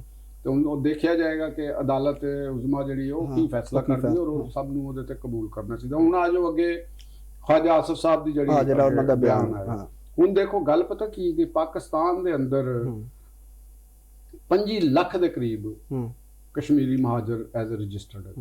ਠੀਕ ਹੈ ਨਾ। ਹੁਣ ਕੱਲ ਇਹ ਐਕਸ਼ਨ ਕਮੇਟੀ ਹੋਵੇ, ਪਾਕਿਸਤਾਨ ਹੋਵੇ, ਜਾਂ ਇਹ ਲੋਕ ਜਿਹੜੇ ਉੱਥੋਂ ਦੇ ਰਿਪਰੈਜ਼ੈਂਟੇਟਿਵ ਨੇ, ਤੁਸੀਂ ਇਹ ਮੈਨੂੰ ਇਹ ਦੱਸੋ ਕਿ ਇਹ ਤੇ ख्वाजा आसिफ ਸਾਹਿਬ ਦੀ ਬਿਲਕੁਲ ਗੱਲ ਠੀਕ ਹੈ ਨਾ ਕਿ ਜਿਹੜੇ ਮਹਾਜਰ ਆਏ ਉਹ ਕਸ਼ਮੀਰੀ ਨੇ ਅੱਜ ਵੀ। ਬਿਲਕੁਲ ਠੀਕ, ਅੱਜ ਵੀ ਉਹ ਕਸ਼ਮੀਰੀ ਨੇ। ਤੇ ਤੁਸੀਂ ਜਿਹੜੇ ਉੱਥੋਂ ਦੇ ਐਕਸ਼ਨ ਕਮੇਟੀ ਦੇ ਜਿਹੜੇ ਬੰਦੇ ਉੱਥੋਂ ਦੇ ਜਿਹੜੇ ਆਜ਼ਾਦ ਕਸ਼ਮੀਰ ਜਾਂ ਮੁਜ਼ੱਫਰਾਬਾਦ ਜਾਂ ਦੀਗਰ ਇਲਾਕਿਆਂ ਦੇ ਵਿੱਚ ਤੁਸੀਂ ਰਹਿ ਰਹੇ ਹੋ, ਤੁਸੀਂ ਕਿਉਂ ਕਿਸ ਵਜ੍ਹਾ ਦੇ ਨਾਲ ਇਹ ਗੱਲ ਕਰ ਰਹੇ ਹੋ ਕਿ ਉਹਨਾਂ ਲੋਕਾਂ ਦਾ ਇਹ ਸਟੇਟਸ ਔਰ ਇਹ ਚੀਜ਼ਾਂ ਖਤਮ ਕਰ ਦਿੱਤੀਆਂ? ਦੇਖੋ ਨਾ, ਤੁਸੀਂ 25 ਲੱਖ ਦੀ ਗੱਲ ਕਰ ਰਹੇ ਹੋ ਤੇ ਆਜ਼ਾਦ ਕਸ਼ਮੀਰ ਦੇ 34 ਲੱਖ ਤੇ ਉੱਥੇ ਮਤਲਬ ਵੋਟਰ ਜਿਹੜੇ ਨੇ ਉਹ ਵੀ ਨਾਲ 5 ਲੱਖ ਟੋਟਲ ਆਬਾਦੀ ਹੈ ਕਸ਼ਮੀਰੀਆਂ ਦੀ। ਠੀਕ ਹੋ ਗਿਆ, ਠੀਕ ਹੈ। ਔਰ 12 ਸੀਟਾਂ ਜਾਂਦੀਆਂ। ਹਾਂਜੀ, 25 ਲੱਖ ਆਬਾਦੀ ਦੇ ਵਿੱਚੋਂ 12 ਸੀਟਾਂ ਜਾਂਦੀਆਂ, ਕੋਈ ਜ਼ਿਆਦਾ ਤਾਂ ਨਹੀਂ ਹੈ ਜੀ। ਅਗਰ ਉਹ 34 ਲੱਖ ਦੇ ਵਿੱਚੋਂ ਉਹਨਾਂ ਦੀਆਂ ਆਜ਼ਾਦ ਕਸ਼ਮੀਰ ਅਸੈਂਬਲੀ ਦੀਆਂ ਲਾ ਲਓ ਸੀਟਾਂ, ਹੁਣ ਇਹ ਲੋਕ ਜਾਂ ਇਹਦਾ ਕਿਹਨੂੰ ਫਾਇਦਾ ਹੋ ਸਕਦਾ? ਕੱਲ ਅਗਰ ਇਸ ਤੇ ਸਵਾਬੇ ਰਾਏ ਹੁੰਦਾ ਹੈ ਕਸ਼ਮੀਰੀਆਂ ਦਾ ਵੋਟ, ਕੱਲ ਨੂੰ ਤੁਸੀਂ ਕਹੋਗੇ ਜੀ ਉਹਨਾਂ ਦਾ ਵੋਟ ਵੀ ਕੈਨਸਲ ਕੀਤਾ ਜਾਵੇ। ਬਿਲਕੁਲ, ਇਹਦਾ ਮਤਲਬ ਹੈਗਾ ਕਿ ਤੁਸੀਂ ਕਿਹਨਾਂ ਦੀ ਜ਼ੁਬਾਨ ਇਹ ਬੋਲ ਰਹੇ ਹੋ, ਕੌਣ ਲੋਕ ਤੁਹਾਨੂੰ ਇਸ ਗੱਲ ਦੇ ਉੱਤੇ। ਬੜੀ ਇਹ ਵਾਕਈ ਗੂੜੀ ਗੱਲ ਹੈ। ਦੇਖੋ ਨਾ ਵੀ ਕੱਲ ਨੂੰ ਅਗਰ ਇਸ ਤੇ ਸਵਾਬੇ ਰਾਏ ਹੁੰਦਾ, ਵੋਟਰਿੰਗ ਹੁੰਦੀ ਹੈ, ਪਾਕਿਸਤਾਨ ਦੇ ਹੱਕ 'ਚ ਗੱਲ ਆਣੀ ਹੁੰਦੀ ਹੈ, ਤੇ ਤੁਸੀਂ ਬੜੇ ਆਰਾਮ ਨਾਲ ਇਹ ਕਰਤਾ ਕਿ ਜੀ ਆ 25 ਲੱਖ ਆਬਾਦੀ ਦੇ ਵਿੱਚੋਂ ਫਰਕ ਕਰ ਦਿਓ। ਹਾਂ, ਤੇ ਬਾਕੀ ਕੀ ਰਹਿ ਗਿਆ? ਬਾਕੀ ਫਿਰ ਤੁਸੀਂ ਉੱਥੇ ਤੁਸੀਂ ਜਿਹੜੇ ਮੁਜ਼ੱਫਰਾਬਾਦ 'ਚ ਬੈਠੇ ਹੋ ਤੇ ਆਏ ਰੋਜ਼ ਤੁਸੀਂ ਪਾਕਿਸਤਾਨ ਦੇ ਵਿੱਚ ਵੀ ਆਪਣੀ ਟ੍ਰੇਡ ਕਰ ਰਹੇ ਹੋ, ਸਾਰਾ ਕੁਝ ਕਰ ਰਹੇ ਹੋ, ਤੇ ਫਿਰ ਤੇ ਤੁਹਾਡਾ ਵੀ ਫਿਰ ਬੰਦ ਕੀਤਾ ਜਾਵੇ। ਬਈ ਫਿਰ ਤੇ ਤੁਹਾਡਾ ਵੀ ਬੰਦ ਕੀਤਾ ਜਾਵੇ ਕਿ ਤੁਹਾਡੇ ਤੇ ਟੈਕਸ ਲਾਇਆ ਜਾਏ ਕਿ ਤੁਸੀਂ ਅਗਰ ਪਾਕਿਸਤਾਨ ਚਾਹੁੰਦੇ ਹੋ ਤਾਂ ਫਿਰ ਪੈਸੇ ਦਿਓ, ਤੁਸੀਂ ਪਾਕਿਸਤਾਨ ਦਾ ਇਨਫਰਾਸਟ੍ਰਕਚਰ ਤੁਸੀਂ ਯੂਜ਼ ਕਰਦੇ ਹੋ, ਹਰ ਚੀਜ਼ ਤੁਸੀਂ ਯੂਜ਼ ਕਰਦੇ ਹੋ, ਤੇ ਇਹ ਤਰੀਕਾਕਾਰ ਤੇ ਠੀਕ ਨਹੀਂ। ਦੂਸਰੀ ਗੱਲ ਉਹ ਜਿਹੜੀ ਮੈਂ ਅੱਗੇ ਗੱਲ ਕੀਤੀ ਹੈ, ਠੀਕ ਹੋ ਗਿਆ, ਤੁਹਾਡੇ ਨਾਲ ਦੀ ਗੱਲ ਹੁੰਦਾ ਹੈ, ਵੋਟਿੰਗ ਹੁੰਦੀ ਤੇ ਫਿਰ ਤੁਸੀਂ ਇਹ ਕੌਣ ਲੋਕਾਂ ਦਾ, ਯਾਨੀ ਇਹ ਤੁਹਾਡੇ ਨਾਲ ਦੀ ਨਾਜਾਇਜ਼ ਮੁਤਾਲਬਾ ਹੈ ਔਰ ਇਹ ਕੋਈ ਪਾਕਿਸਤਾਨ ਜਾਂ ਕਸ਼ਮੀਰ ਦੋਸਤਾਂ ਦਾ ਮੁਤਾਲਬਾ ਨਹੀਂ। ਮੇਰਾ ਨਹੀਂ ਖਿਆਲ ਕਿ ਜਿਹੜੀ ਉੱਥੋਂ ਦੇ ਜਿਹੜੇ ਐਕਸ਼ਨ ਕਮੇਟੀ ਦੇ ਨਾਂ ਦੇ ਉੱਤੇ ਆਵਾਮ ਦੇ ਰਿਪਰੈਜ਼ੈਂਟੇਟਿਵ ਬਣਦੇ ਨੇ, ਤੁਸੀਂ ਆਵਾਮ ਦੇ ਵਿੱਚ ਇਲੈਕਸ਼ਨ ਲੜੋ ਤਾਂ ਕਿ ਤੁਹਾਨੂੰ ਪਤਾ ਲੱਗ ਜਾਏ ਕਿ ਤੁਹਾਡੇ ਕਿੰਨੇ ਪਾਣੀ ਚੋਂ ਤੁਸੀਂ ਤੁਹਾਨੂੰ ਕਿੰਨਾ ਕੁ ਵੋਟ ਪੈਂਦਾ, ਕਿੰਨੇ ਕੁ ਤੁਹਾਡੇ ਨਾਲ ਲੋਕ ਹੈਗੇ ਨੇ। ਠੀਕ ਹੈ, ਤੁਸੀਂ ਉੱਥੇ ਗਵਰਨਮੈਂਟ ਆ ਕੇ ਤੇ ਆਪਣਾ ਏਜੰਡਾ ਤੁਸੀਂ ਕਰੋ ਨਾ, ਤੁਹਾਨੂੰ ਤੁਸੀਂ ਦੱਸੋ ਕਿ ਕੀ ਤੁਸੀਂ ਕਰਦੇ ਹੋ। ਤੁਸੀਂ ਪਾਕਿਸਤਾਨ ਦੇ ਕਸ਼ਮੀਰੀਆਂ ਦੇ ਵਿੱਚ ਵੀ ਆ ਕੇ ਕੰਪੇਨ ਕਰੋ ਨਾ, ਕਸ਼ਮੀਰੀਆਂ ਦੀ ਵੋਟ ਪਾਣਾ ਜਾ ਕੇ ਉੱਥੇ, ਤੁਸੀਂ ਤਾਂ ਨਹੀਂ ਵੋਟ ਪਾ ਦੇਣਾ। ਤੇ ਲਿਹਾਜ਼ਾ ਪਾਕਿਸਤਾਨ ਦੇ ਜਿਹੜੇ ਲੋਕ ਨੇ, ਆਜ਼ਾਦ ਕਸ਼ਮੀਰ ਦੀਆਂ ਪਾਰਟੀਆਂ ਨੇ, ਇਹਨਾਂ ਨੂੰ ਦੇਖਣਾ ਚਾਹੀਦਾ ਕਿ ਤੁਸੀਂ ਤੁਹਾਡੇ ਕਿਸੇ ਏਜੰਡੇ ਦੇ ਨਾਲ ਕਿਸੇ ਦੁਸ਼ਮਣ ਨੂੰ ਤਾਂ ਨਹੀਂ ਫਾਇਦਾ ਹੋ ਰਿਹਾ, ਤੁਹਾਡੇ ਅੰਦਰ ਤਾਂ ਨਹੀਂ ਕੋਈ ਬੰਦਾ ਬੈਠਾ ਸ਼ਰਪਸੰਦੀ ਕਰ ਰਿਹਾ। ਤੁਹਾਡੇ ਇਸ ਗੱਲ ਤੋਂ ਬਾਅਦ ਯਕੀਨਨ ਉਹਨਾਂ ਨੂੰ ਇੱਕ ਫੂਡ ਫॉर ਥਾਟ ਮਿਲੇਗਾ ਤੇ ਹੁਣ ਪਾਕਿਸਤਾਨ ਵਿੱਚ ਆ ਜਾਣੇ, ਬਜਟ ਆ ਰਿਹਾ ਤੇ ਟੈਕਸ ਵੀ ਲੱਗ ਰਹੇ ਨੇ, ਤੇ ਛੋਟੇ ਨਹੀਂ, ਤੁਸੀਂ ਤਾਂ ਬੜਾ ਖੁਸ਼ੀ ਦੇ ਲੋਕਾਂ ਦੇ ਚਿਹਰੇ ਉਤਰੇ, ਤੁਸੀਂ ਹੱਸ ਰਹੇ ਹੋ। ਨਹੀਂ, ਇਹ ਥੋੜੀ ਜਿਹੀ ਤੰਜ਼ੀ ਹਾਸੀ ਲੱਗਦਾ ਤੁਹਾਨੂੰ ਕੋਈ ਰਿਲੀਫ ਮਿਲ ਰਿਹਾ। ਛੋਟੇ ਨਹੀਂ, ਇਹ ਹੁਣ ਉਹਨਾਂ ਨੇ ਇੱਕ ਦਾਅਵਾ ਕੀਤਾ, ਅੱਛਾ, ਜਿਹੜੇ ਦੋਨੋਂ ਸਾਡੇ ਵਜ਼ੀਰ ਨੇ ਖਜ਼ਾਨਾ ਦੇ, ਉਹਨਾਂ ਨੇ ਕਿਹਾ ਕਿ ਜੀ ਛੋਟੇ ਦੁਕਾਨਦਾਰ ਤਾਜਰਾਂ ਦੇ ਮੁਤਾਲਬੇ ਦੇ ਉੱਤੇ ਅਸੀਂ ਫਿਕਸ ਟੈਕਸ ਕਰ ਰਹੇ ਹਾਂ ਕਿ ਜਿਨ੍ਹਾਂ ਦੀ ਸਾਲਾਨਾ ਆਮਦਨ 20 ਕਰੋੜ ਤੋਂ ਘੱਟ ਹੈ ਉਹਨਾਂ ਨੂੰ ਅਸੀਂ ਫਿਕਸ ਟੈਕਸ ਉਹਨਾਂ ਕੋਲ ਲਵਾਂਗੇ, ਉਹ ਘੱਟੋ ਘੱਟ 25,000 ਹੈ। ਵੈਸੇ ਇਹ ਵੀ ਵੇਖੋ ਕਿ ਵੀ ਉਹਨਾਂ ਨੇ ਛੋਟੇ ਦੁਕਾਨਦਾਰ ਕਿਹਨੂੰ ਕਿਹਾ ਜਿਹਦੀ 20 ਕਰੋੜ ਤੋਂ ਘੱਟ ਹੈ, ਲੇਕਿਨ ਉਹ ਉਹਨਾਂ ਦੀ ਨਜ਼ਰ 'ਚ ਛੋਟਾ ਹੈ, ਤੇ ਸਾਡੀ ਨਜ਼ਰ 'ਚ ਤਾਂ ਭਾਈ ਉਹ ਬਹੁਤ ਵੱਡਾ। ਦੇਖੋ ਨਾ ਕਿਉਂ ਡਰ ਗਿਆ ਛੋਟਾ ਦੁਕਾਨਦਾਰ। ਲੇਕਿਨ ਇਹਦੇ ਜੋ ਸਭ ਜਿਹੜਾ ਅਸਲ ਛੋਟਾ ਦੁਕਾਨਦਾਰ ਹੈ ਉਹਦਾ ਹੁਣ ਪਤਾ ਨਹੀਂ ਉਹਦਾ ਨਾ ਕੀ ਕਰਨਾ, ਉਹ ਡਰ ਗਿਆ। ਸੁਣਿਆ ਨਾ ਵੀ ਉਹ ਜਿਵੇਂ ਹੀ ਆਇਆ, ਲੋਕਾਂ ਨੇ ਪੁੱਛਿਆ ਭਾਈ ਨਾ ਦੱਸ ਦਿਓ ਕਿ ਸ਼ੁਰੂ ਕਿੱਥੋਂ ਤੱਕ ਹੋਣਾ, ਜੇ 20 ਕਰੋੜ ਉੱਤੇ ਤੇ ਥੱਲੇ ਤੇ ਕਿੰਨਾ। ਸੁਣਿਆ ਨਾ ਉਹ ਲਤੀਫਾ ਹੈਗਾ ਕਿ ਕੋਈ ਚੂਹਾ ਜੰਗਲ ਦੇ ਵਿੱਚ ਦੌੜ ਰਿਹਾ ਸੀ ਬੜਾ, ਤੇ ਬੜਾ ਖੌਫਜ਼ਦਾ ਸੀ, ਤੇ ਉਹਨੂੰ ਰਸਤੇ ਦੇ ਵਿੱਚੋਂ ਕਿਸੇ ਬਾਂਦਰ ਨੇ ਜਾਂ ਕਿਸੇ ਹੋਰ ਜਾਨਵਰ ਨੇ ਪੁੱਛਿਆ, ਉਹਨੇ ਕਿਹਾ ਚੂਹਾ ਸਾਹਿਬ ਤੁਸੀਂ ਬੜੀ ਦੌੜਾਂ ਲਾਈਆਂ ਨੇ, ਖੈਰ ਤੇ ਹੈ ਵੇ। ਤੇ ਉਹਨਾਂ ਨੇ ਕਿਹਾ ਕਿ ਉਹ ਨਹੀਂ ਭਾਈਜਾਨ, ਗੱਲ ਹੈਗੀ ਹੈ ਕਿ ਕੋਈ ਆਏ ਨੇ ਹਕੂਮਤ ਜਿਹੜੀ ਨਾ, ਉਹਨੇ ਹਾਥੀਆਂ ਤੇ ਟੈਕਸ ਲਾ ਦਿੱਤਾ। ਤੇ ਉਹਨੇ ਕਿਹਾ ਯਾਰ ਉਹ ਹਾਥੀ ਐਡਾ ਵੱਡਾ ਜਾਨਵਰ ਹੈ ਤੇ ਤੂੰ ਕੀ ਗੱਲ ਹੈ, ਕਹਿੰਦਾ ਤੂੰ ਤੇ ਚੂਹਾ, ਤੂੰ ਕਿਉਂ ਦੌੜ ਰਿਹਾ? ਕਹਿੰਦਾ ਜੀ ਉਹਨਾਂ ਦਾ ਕੋਈ ਪਤਾ ਨਹੀਂ, ਉਹ ਮੈਨੂੰ ਵੀ ਫੜ ਕੇ ਹਾਥੀ ਕਰਾਰ ਦੇ ਤੇ ਮੈਂ ਕੀ ਕਰਾਂਗਾ, ਤੇ ਟੈਕਸ ਮੇਰੇ ਤੇ ਵੀ ਲੱਗਣਾ। ਇਹ ਤਾਂ ਠੀਕ ਹੈ ਬਿਲਕੁਲ। ਤੇ ਉਹ ਛੋਟੇ ਵੀ ਜਿਹੜੇ ਨੇ ਨਾ ਦੁਕਾਨਦਾਰ, ਉਹ ਡਰੇ ਨੇ ਕਿ ਵੀ ਭਾਈ ਜਾਨ ਹਕੂਮਤ ਦਾ ਕੀ ਪਤਾ ਕਿ ਵੀ ਕਿੱਧਰ ਨੂੰ ਆ ਕੇ ਤੇ ਉਹ ਕਰਨਾ ਜੇ, ਕਿਉਂਕਿ ਦੇਖੋ ਪੈਸੇ ਵਾਲੇ ਲੋਕ ਤੇ ਅਦਾਲਤਾਂ 'ਚ ਚਲੇ ਜਾਣਗੇ, ਉਹ ਚੀਜ਼ਾਂ ਕਰ ਰਹੇ। ਜਿਹੜਾ ਛੋਟਾ ਦੁਕਾਨਦਾਰ ਹੈ ਉਹਦੇ ਫੇਰ ਸ਼ਟਰ ਬੰਦ ਕਰਕੇ ਘਰ ਬੈਠੇਗਾ, ਉਹ ਕਹੇਗਾ ਭਾਈ ਜਾਨ ਮੈਂ ਚੱਲਿਆ। ਤੇ ਗੱਲ ਹੈਗੀ ਪਾਕਿਸਤਾਨ ਦਾ ਜਿਹੜਾ ਟੈਕਸੇਸ਼ਨ ਸਿਸਟਮ ਹੈ ਪੇਚੀਦਾ, ਜਿਸ ਤਰ੍ਹਾਂ ਇਹ ਗੱਲ ਕੀਤੀ, ਟੈਕਸ ਬਹੁਤ ਜ਼ਰੂਰੀ ਹੈ। ਇਹ ਵੀ ਇੱਕ ਅੱਛੀ ਗੱਲ ਹੈ ਕਿ ਪਾਕਿਸਤਾਨ ਦੇ ਜ਼ਰ ਮੁਬਾਦਲਾ ਦੇ ਜ਼ਖਾਇਰ ਜਿਹੜੇ ਨੇ ਉਹ ਵੀ ਕੋਈ 22 ਅਰਬ ਡਾਲਰ, $22 ਅਰਬ ਤੋਂ ਵਧੇ ਨੇ ਇਸ ਵਕਤ, ਇੱਕ ਅੱਛੀ ਗੱਲ ਹੈ। ਔਰ ਮਜ਼ੀਦ ਟੈਕਸ ਆਉਣਾ ਚਾਹੀਦਾ।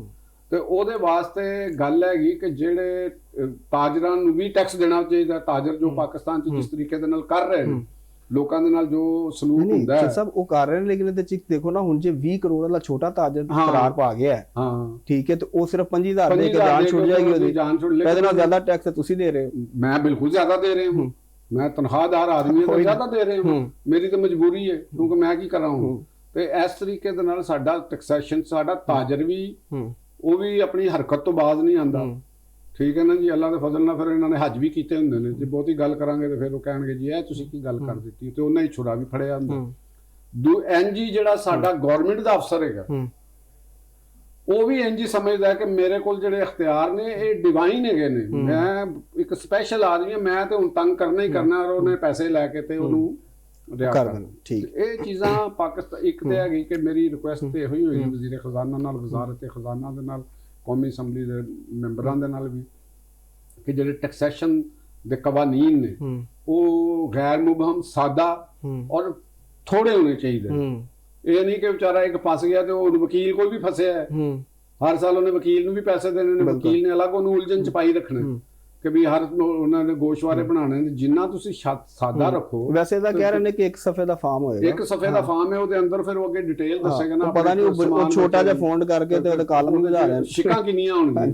ਤੇ ਲਿਆਦਾ ਇਹਦੇ ਚ ਇੱਕ ਅੱਛੀ ਗੱਲ ਹੈ। ਚਲੋ ਅਗਰ ਤਾਜਰ ਗੱਲ ਦੇ ਹਾਂ ਕਿ ਚਲੋ ਟੈਕਸ ਕਲੈਕਸ਼ਨ ਵਧੇਗੀ, ਲੇਕਿਨ ਇਹਦੇ ਸ਼ਾਮਲ ਕਰ ਲਓ ਇੱਕ ਹੋਰ ਚੀਜ਼ ਤੇ ਸਾਹਿਬ। ਹਾਂਜੀ, ਇੱਕ ਹੋਰ ਖਤਰਾ ਵੀ ਹੈ। ਹਾਂ, ਤੁਹਾਨੂੰ ਪਤਾ ਇੱਥੇ ਸਟੂਡੈਂਟ ਬਹੁਤ ਨੇ ਔਰ ਸਟੇਸ਼ਨਰੀ ਬਹੁਤ ਇਸਤੇਮਾਲ ਹੁੰਦੀ ਹੈ, ਤੇ IMF ਨੇ ਮੁਤਾਲਬਾ ਕਰਤਾ ਕਿ ਜਿਹੜਾ ਤੁਸੀਂ ਸਟੇਸ਼ਨਰੀ ਆਈਟਮ ਸੇ ਰਾਇਤ ਦਿੰਦੇ ਹੋ ਉਹ ਖਤਮ ਕਰ ਦਿਓ, ਤੇ ਹੁਣ ਤਾਲੀਮ ਹੋਰ ਮਹਿੰਗੀ ਹੋ ਜਾਏਗੀ। ਉਹ ਤਾਲੀਮ ਜ਼ਰੂਰ ਮਹਿੰਗੀ ਹੋ ਜਾਏਗੀ, ਲੇਕਿਨ ਅਸੂਲੀ ਤੌਰ ਦੇ ਉੱਤੇ ਦੇਖੋ ਗਵਰਨਮੈਂਟ ਨੂੰ ਇਹ ਚਾਹੀਦਾ ਹੈ ਕਿ ਜਿਹੜਾ ਉਹਨਾਂ ਨੇ ਬੜੇ ਵੱਡੇ ਤਾਲੀਮੀ ਅਦਾਰੇ, ਨਿੱਜੀ ਯੂਨੀਵਰਸਿਟੀਆਂ ਜਿੰਨੀਆਂ ਉਹ ਫੀਸਾਂ ਲੈ ਰਹੀਆਂ ਨੇ, ਜਿਸ ਤਰੀਕੇ ਦੇ ਨਾਲ ਉਹ ਕਮਾਈ ਕਰ ਰਹੀਆਂ ਨੇ, ਉਹਨਾਂ ਨੂੰ ਮੁਖਤਲਿਫ ਜਗ੍ਹਾ ਦੇ ਉੱਤੇ ਇਹਨਾਂ ਨੇ ਟੈਕਸੇਸ਼ਨ ਦੀ ਛੂਟ ਦਿੱਤੀ ਹੋਈ ਹੈ। ਜੋ ਸਭ ਉਹਦੇ ਇੱਕ ਐਲੀਮੈਂਟ ਹੈ, ਉਹ ਕਹਿੰਦੇ ਨੇ ਕਿ ਬਹੁਤ ਸਾਰੀ ਜਗ੍ਹਾ ਤੇ ਪਰ ਚੱਲਦੇ ਨੇ, ਲੇਕਿਨ ਇਹ ਹੈ ਕਿ ਉਹ ਜ਼ਿਆਦਾ ਵੱਡੀਆਂ ਯੂਨੀਵਰਸਿਟੀਆਂ ਤੇ ਸਾਰੀਆਂ ਉਹ NGOs ਦੇ ਟਰਸਟ ਦੇ ਅੰਡਰ ਚੱਲ ਰਹੀਆਂ ਨੇ, ਛੂਟ ਬਹੁਤ ਹੈ। ਮੈਂ ਉਹੀ ਗੱਲ ਕੀਤੀ ਨਾ ਕਿ ਵੀ ਮੈਂ ਬੜੀ ਦਫਾ ਇਹ ਗੱਲ ਕਰ ਚੁੱਕਿਆ ਕਿ ਜਿਹੜੇ ਟਰਸਟ ਦੇ ਨਾਂ ਦੇ ਉੱਤੇ ਜੋ ਇੱਕ ਨਵਾਂ ਕਾਰੋਬਾਰ ਸ਼ੁਰੂ ਹੋਇਆ ਹੈ, ਟਰਸਟਾਂ ਦੇ ਨਾਂ ਦੇ ਉੱਤੇ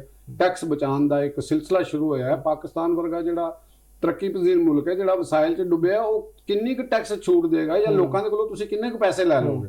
ਇਸ ਵਕਤ ਅਗਰ ਅਸੀਂ ਗੈਰ ਜਾਂ ਇੱਕ ਵੈਸੇ ਤੁਹਾਨੂੰ ਮੈਂ ਰਫ ਕਰਨਾ ਕਿ ਟੈਕਸ ਕਿੱਥੋਂ ਆ ਰਿਹਾ, ਸੈਂਟਰਲ ਔਰ ਨਾਰਦਰਨ ਪੰਜਾਬ ਦੀ ਪੂਰੀ ਬੈਲਟ ਲਾ ਲਓ, ਜਿਨ੍ਹਾਂ ਦੇ ਵਿੱਚ ਕਸੂਰ ਤੋਂ ਸ਼ੁਰੂ ਹੋ ਜਾਓ, ਕਸੂਰ, ਲਾਹੌਰ, ਸ਼ੇਖੂਪੁਰਾ, ਗੁਜਰਾਂਵਾਲਾ, ਗੁਜਰਾਤ, ਪਿੰਡੀ, ਇਹ ਪੂਰਾ ਏਰੀਆ, ਫੈਸਲਾਬਾਦ, ਸਿਆਲਕੋਟ, ਇੱਥੇ ਤੁਹਾਨੂੰ ਟੈਕਸ ਮਿਲਦਾ ਹੈ। ਕਰਾਚੀ, ਹੈਦਰਾਬਾਦ ਚ ਟੈਕਸ ਮਿਲਦਾ ਹੈ।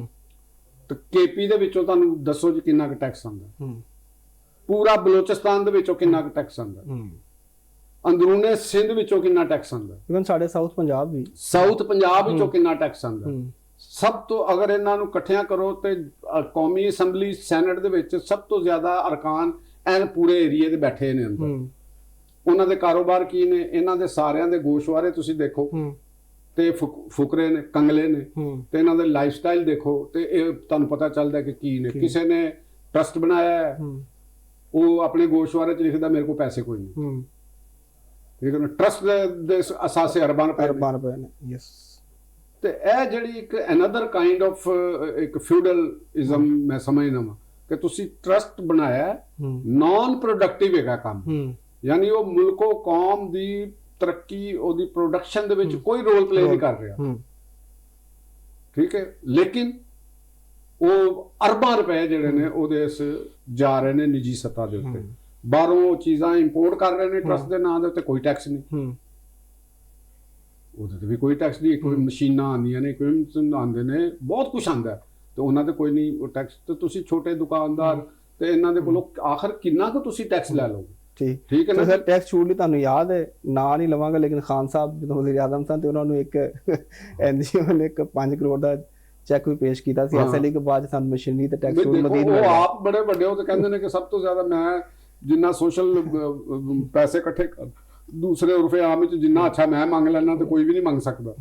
ਠੀਕ ਹੈ ਨਾ ਜੀ। ਤੇ ਉਹਨਾਂ ਨੇ ਤੇ ਇੱਕ ਮੰਗਣ ਦੀ ਇੰਡਸਟਰੀ ਬਣਾਤੀ ਨਾ ਉਹਨਾਂ ਨੇ ना चौधरी साहब ਹਾਂ। ਤੇ ਔਰ ਇਹਦੇ ਚ ਇਕੱਲੇ ਨਹੀਂ, ਉਹ ऐसे ਇਕੱਲੇ हमें ਨਹੀਂ ਗਏ। इसको ईमान की कार्रवाई से हमें ਹਾਂ किया ਇਹ जाए। ਇਕੱਲੇ ਨਹੀਂ ਗਏ, ਇਹ ਬੜੇ ਬੜੇ ਵੱਡੇ ਜਿੰਨੇ ਵੀ ਇਹ ਟਰਸਟੀ ਨੇ ਵੀ ਅਸੀਂ ਰੋਟੀ ਖਵਾ ਰਹੇ ਹਾਂ, ਅਸੀਂ ਫਲਾਂ ਚੀਜ਼ ਖਵਾ ਰਹੇ ਹਾਂ, ਅਸੀਂ ਚੀਜ਼ਾਂ ਲੋਕਾਂ ਨੂੰ ਇਹ ਖਵਾ ਰਹੇ ਹਾਂ, ਉਹ ਤੁਸੀਂ ਖਵਾ ਤੇ ਰਹੇ ਹੋ ਤਾਂ ਕੋਈ ਆਪਣੇ ਟਰਸਟ ਦੇ ਜ਼ਰੀਏ ਕੋਈ ਇੰਡਸਟਰੀ ਵੀ ਕਾਇਮ ਕਰ ਦਿਓ, ਉੱਥੇ ਲੋਕਾਂ ਨੂੰ ਕੋਈ ਰੋਜ਼ਗਾਰ ਹੀ ਦੇ ਦਿਓ।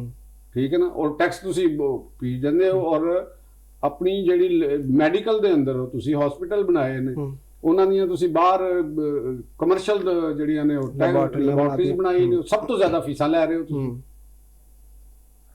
ਵੀ ਇਹ ਕਾਨੂੰਨ ਬਣਾਉਣਾ ਚਾਹੀਦਾ ਹਕੂਮਤ ਨੂੰ ਕਿ ਅਗਰ ਕਿਸੇ ਨੇ ਆਪਣੇ ਪਿਆਰੇ ਦੇ ਨਾਂ ਦੇ ਉੱਤੇ, ਆਪਣੇ ਵਾਲਦਾ ਦੇ, ਵਾਲਦ ਦੇ ਜਾਂ ਕਿਸੇ ਦੇ, ਉਹ ਆਪਣੇ ਪੈਸੇ ਨਾਲ ਸਿਰਫ ਬਣਾਏ, ਉਹਨੂੰ ਦੂਜਿਆਂ ਦੇ ਕੋਲੋਂ ਮੰਗਣਾ ਮਨਾ ਕਰਦਾ। ਅਗਰ ਜਿਹੜਾ ਸੜਕਾਂ ਇਸ਼ਾਰਿਆਂ ਦੇ ਉੱਤੇ ਪੈਸੇ ਮੰਗਣ ਵਾਲਿਆਂ ਨੂੰ ਤੁਸੀਂ ਫੜ ਲੈਂਦੇ ਤੇ ਇਹ ਮੰਗਤਿਆਂ ਨੂੰ ਵੀ ਤਾਂ ਫੜੋ ਨਾ। ਇਹ ਟਾਈ ਲਾ ਕੇ ਤੇ ਬੜੇ ਆ ਕੇ ਤੇ ਫਿਰ ਸਭ ਤੋਂ ਜ਼ਿਆਦਾ ਇਹ ਕਹਿੰਦੇ ਨੇ ਮਹਜ਼ਬ ਵੀ ਅਸੀਂ ਹਾਂ, ਸਭ ਤੋਂ ਜ਼ਿਆਦਾ ਕਹਿੰਦੇ ਨੇ ਜੀ ਅਸੀਂ ਤਾਲੀਮ ਯਾਫਤਾ ਵੀ ਅਸੀਂ ਹਾਂ। ਆਏ ਰੋਜ਼ ਇਹਨਾਂ ਦੀ ਇੱਕ ਲੱਤ ਪਾਕਿਸਤਾਨ ਦੇ ਵਿੱਚ ਹੁੰਦੀ ਤੇ ਇੱਕ ਅਮਰੀਕਾ ਦੇ ਵਿੱਚ ਤੇ ਬਰਤਾਨੀਆ ਚ ਹੁੰਦੀ। ਜਿਵੇਂ ਉਹਨੇ ਕਹਿਤਾ ਸੀ ਨੱਚ ਮਜਾਜਨ ਵਾਲਾ ਬਰਾਦਰ ਲੱਕ, ਤੇ ਉਹਨੂੰ ਕਿਸੇ ਦੇ ਸਵਾਲ ਪੁੱਛ ਲਿਆ ਨਾ ਕਿ ਜਿਹੜੇ ਥੋੜੇ ਥੋੜੇ ਪੈਸੇ ਤੁਸੀਂ ਦਿੰਦੇ ਹੋ, ਇੱਕ ਖਾਤੂਨ ਸੀ ਕਿ ਵੀ ਤੁਸੀਂ ਇਹਨਾਂ ਦੀ ਕਿਉਂ ਨਹੀਂ ਰਸੀਦ ਦਿੰਦੇ, ਤੇ ਉਹਦੇ ਨਾਲ ਲੜ ਪਿਆ ਸੀ। ਤੇ ਬਾਅਦ ਵਿੱਚ ਉਹਨੇ ਇੱਕ ਵਜ਼ਾਹਤ ਵੀ ਕੀਤੀ ਕਿ ਮੈਂ ਜਹਾਜ਼ ਵਿੱਚ ਜਾ ਰਿਹਾ ਸੀ ਤੇ ਮੈਨੂੰ ਕਿਸੇ ਨੇ 1 ਪਾਉਂਡ ਜਾਂ ਕਿੰਨੇ ਦਿੱਤੇ ਤੇ ਮੈਂ ਉਹ ਆਪਣੇ ਪਰਸ ਦੇ ਵਿੱਚ ਰੱਖ ਲਿਆ ਕਿ ਉਹ ਦੱਸੋ ਕਿ ਮੈਂ ਇਹਦਾ ਕਿਵੇਂ ਦਿਆਂ। ਹੁਣ ਤੁਸੀਂ ਇਹ ਦੇਖੋ ਕਿ ਜਿਹੜੀਆਂ ਰਸੀਦਾਂ ਕੋਈ ਨਹੀਂ, ਉਹ ਲੋਕਾਂ ਕੋਲੋਂ ਰਸੀਦਾਂ ਮੰਗਦੇ ਨੇ। ਠੀਕ। ਤੇ ਇਹ ਚੀਜ਼ਾਂ ਦੇ ਉੱਤੇ ਜਿਹੜੇ ਮੈਂ ਸਮਝਦਾ ਵਾਂ ਬਹੁਤ ਦੂਰ ਨਿਕਲ ਗਏ ਇਹ ਜਿਹੜੇ ਮਾਡਰਨ ਸਾਡੇ ਮੰਗਤ ਇਕੱਠੇ ਕੀਤੇ ਨੇ, ਇਹਨਾਂ ਨੇ ਮੁਲਕ ਨੂੰ ਤਰੱਕੀ ਨਹੀਂ ਜੇ ਕਰਨ ਦੇਣਾ। ਤੇ ਜਦ ਤੱਕ ਹਕੂਮਤ ਇਹਨਾਂ ਦੇ ਬਾਰੇ ਚ ਸਟ੍ਰਿਕਟ ਐਕਸ਼ਨ ਨਹੀਂ ਲੈਂਦੀ, ਠੀਕ ਹੈ ਨਾ ਜੀ, ਇਹਨਾਂ ਦੇ ਮਾਲੀਆਤੀ ਨਿਜ਼ਾਮ ਨੂੰ ਚੈੱਕ ਕਰਦੀ, ਔਰ ਸਿੱਧੀ ਜੀ ਕਾਨੂੰਨ ਸਾਜ਼ੀ ਹੈ ਕਿ ਜਿੰਨੇ ਪੈਸੇ ਦੇਣੇ ਨੇ ਉਹ ਡਿਸਪੈਂਸਰੀ ਬਣਾਣੀ, ਆਪਣੇ ਪੈਸੇ ਨਾ ਬਣਾਏ, ਉਹ ਮੰਗੇ ਨਾ। ਠੀਕ ਹੋ ਗਿਆ ਸਰ। ਮੈਨੂੰ ਇੱਕ ਛੋਟੇ ਜਿਹਾ ਉਹਦੇ ਤੋਂ ਵਾਕਿਆ ਯਾਦ ਆ ਗਿਆ। ਦੋ ਸਾਡੇ ਕਹਿੰਦੇ ਮੈਂ ਨਾ ਮੀਡੀਆ ਵੈਲਫੇਅਰ ਆਰਗੇਨਾਈਜੇਸ਼ਨ ਬਣਾਉਣਾ। ਮੈਂ ਕਿਹਾ ਕਰੋਗੇ ਕੀ? ਕਹਿੰਦੇ ਆਪਣੀ ਵੈਲਫੇਅਰ ਕਰ ਲਾਂਗੇ, ਆਹੀ ਬਹੁਤ ਹੈ। ਆਹੋ, ਤੇ ਬਾਕੀ ਬੇਰੁਜ਼ਗਾਰ ਮੀਡੀਆ ਵਰਕਰ ਤਿਆਰ ਕਰਨਗੇ, ਉਹਨਾਂ ਨੂੰ ਲੋਕਾਂ ਦੇ ਫਿਰ ਹਕੂਮਤ ਦੇ ਪਾਸੇ ਹੋ ਜਾਣਗੇ, ਇਹਨਾਂ ਨੂੰ ਕੁਝ ਦਿਓ। ਠੀਕ ਹੈ, ਲੰਗਰ ਕਰਨਾ। ਚਲੋ ਨਾਜ਼ਰੀਨ, ਪ੍ਰੋਗਰਾਮ 'ਚ ਵਕਤ ਹੈ ਇੱਕ ਬ੍ਰੇਕ ਦਾ। ਬ੍ਰੇਕ ਤੋਂ ਬਾਅਦ ਜਦੋਂ ਵਾਪਸ ਆਵਾਂਗੇ ਤੇ ਇਰਾਨ ਅਮਰੀਕਾ ਸੂਰਤ-ਹਾਲ ਉੱਤੇ ਗੱਲ ਕਰਾਂਗੇ। ਸਾਡੇ ਨਾਲ ਜੁੜੇ ਰਹੋ।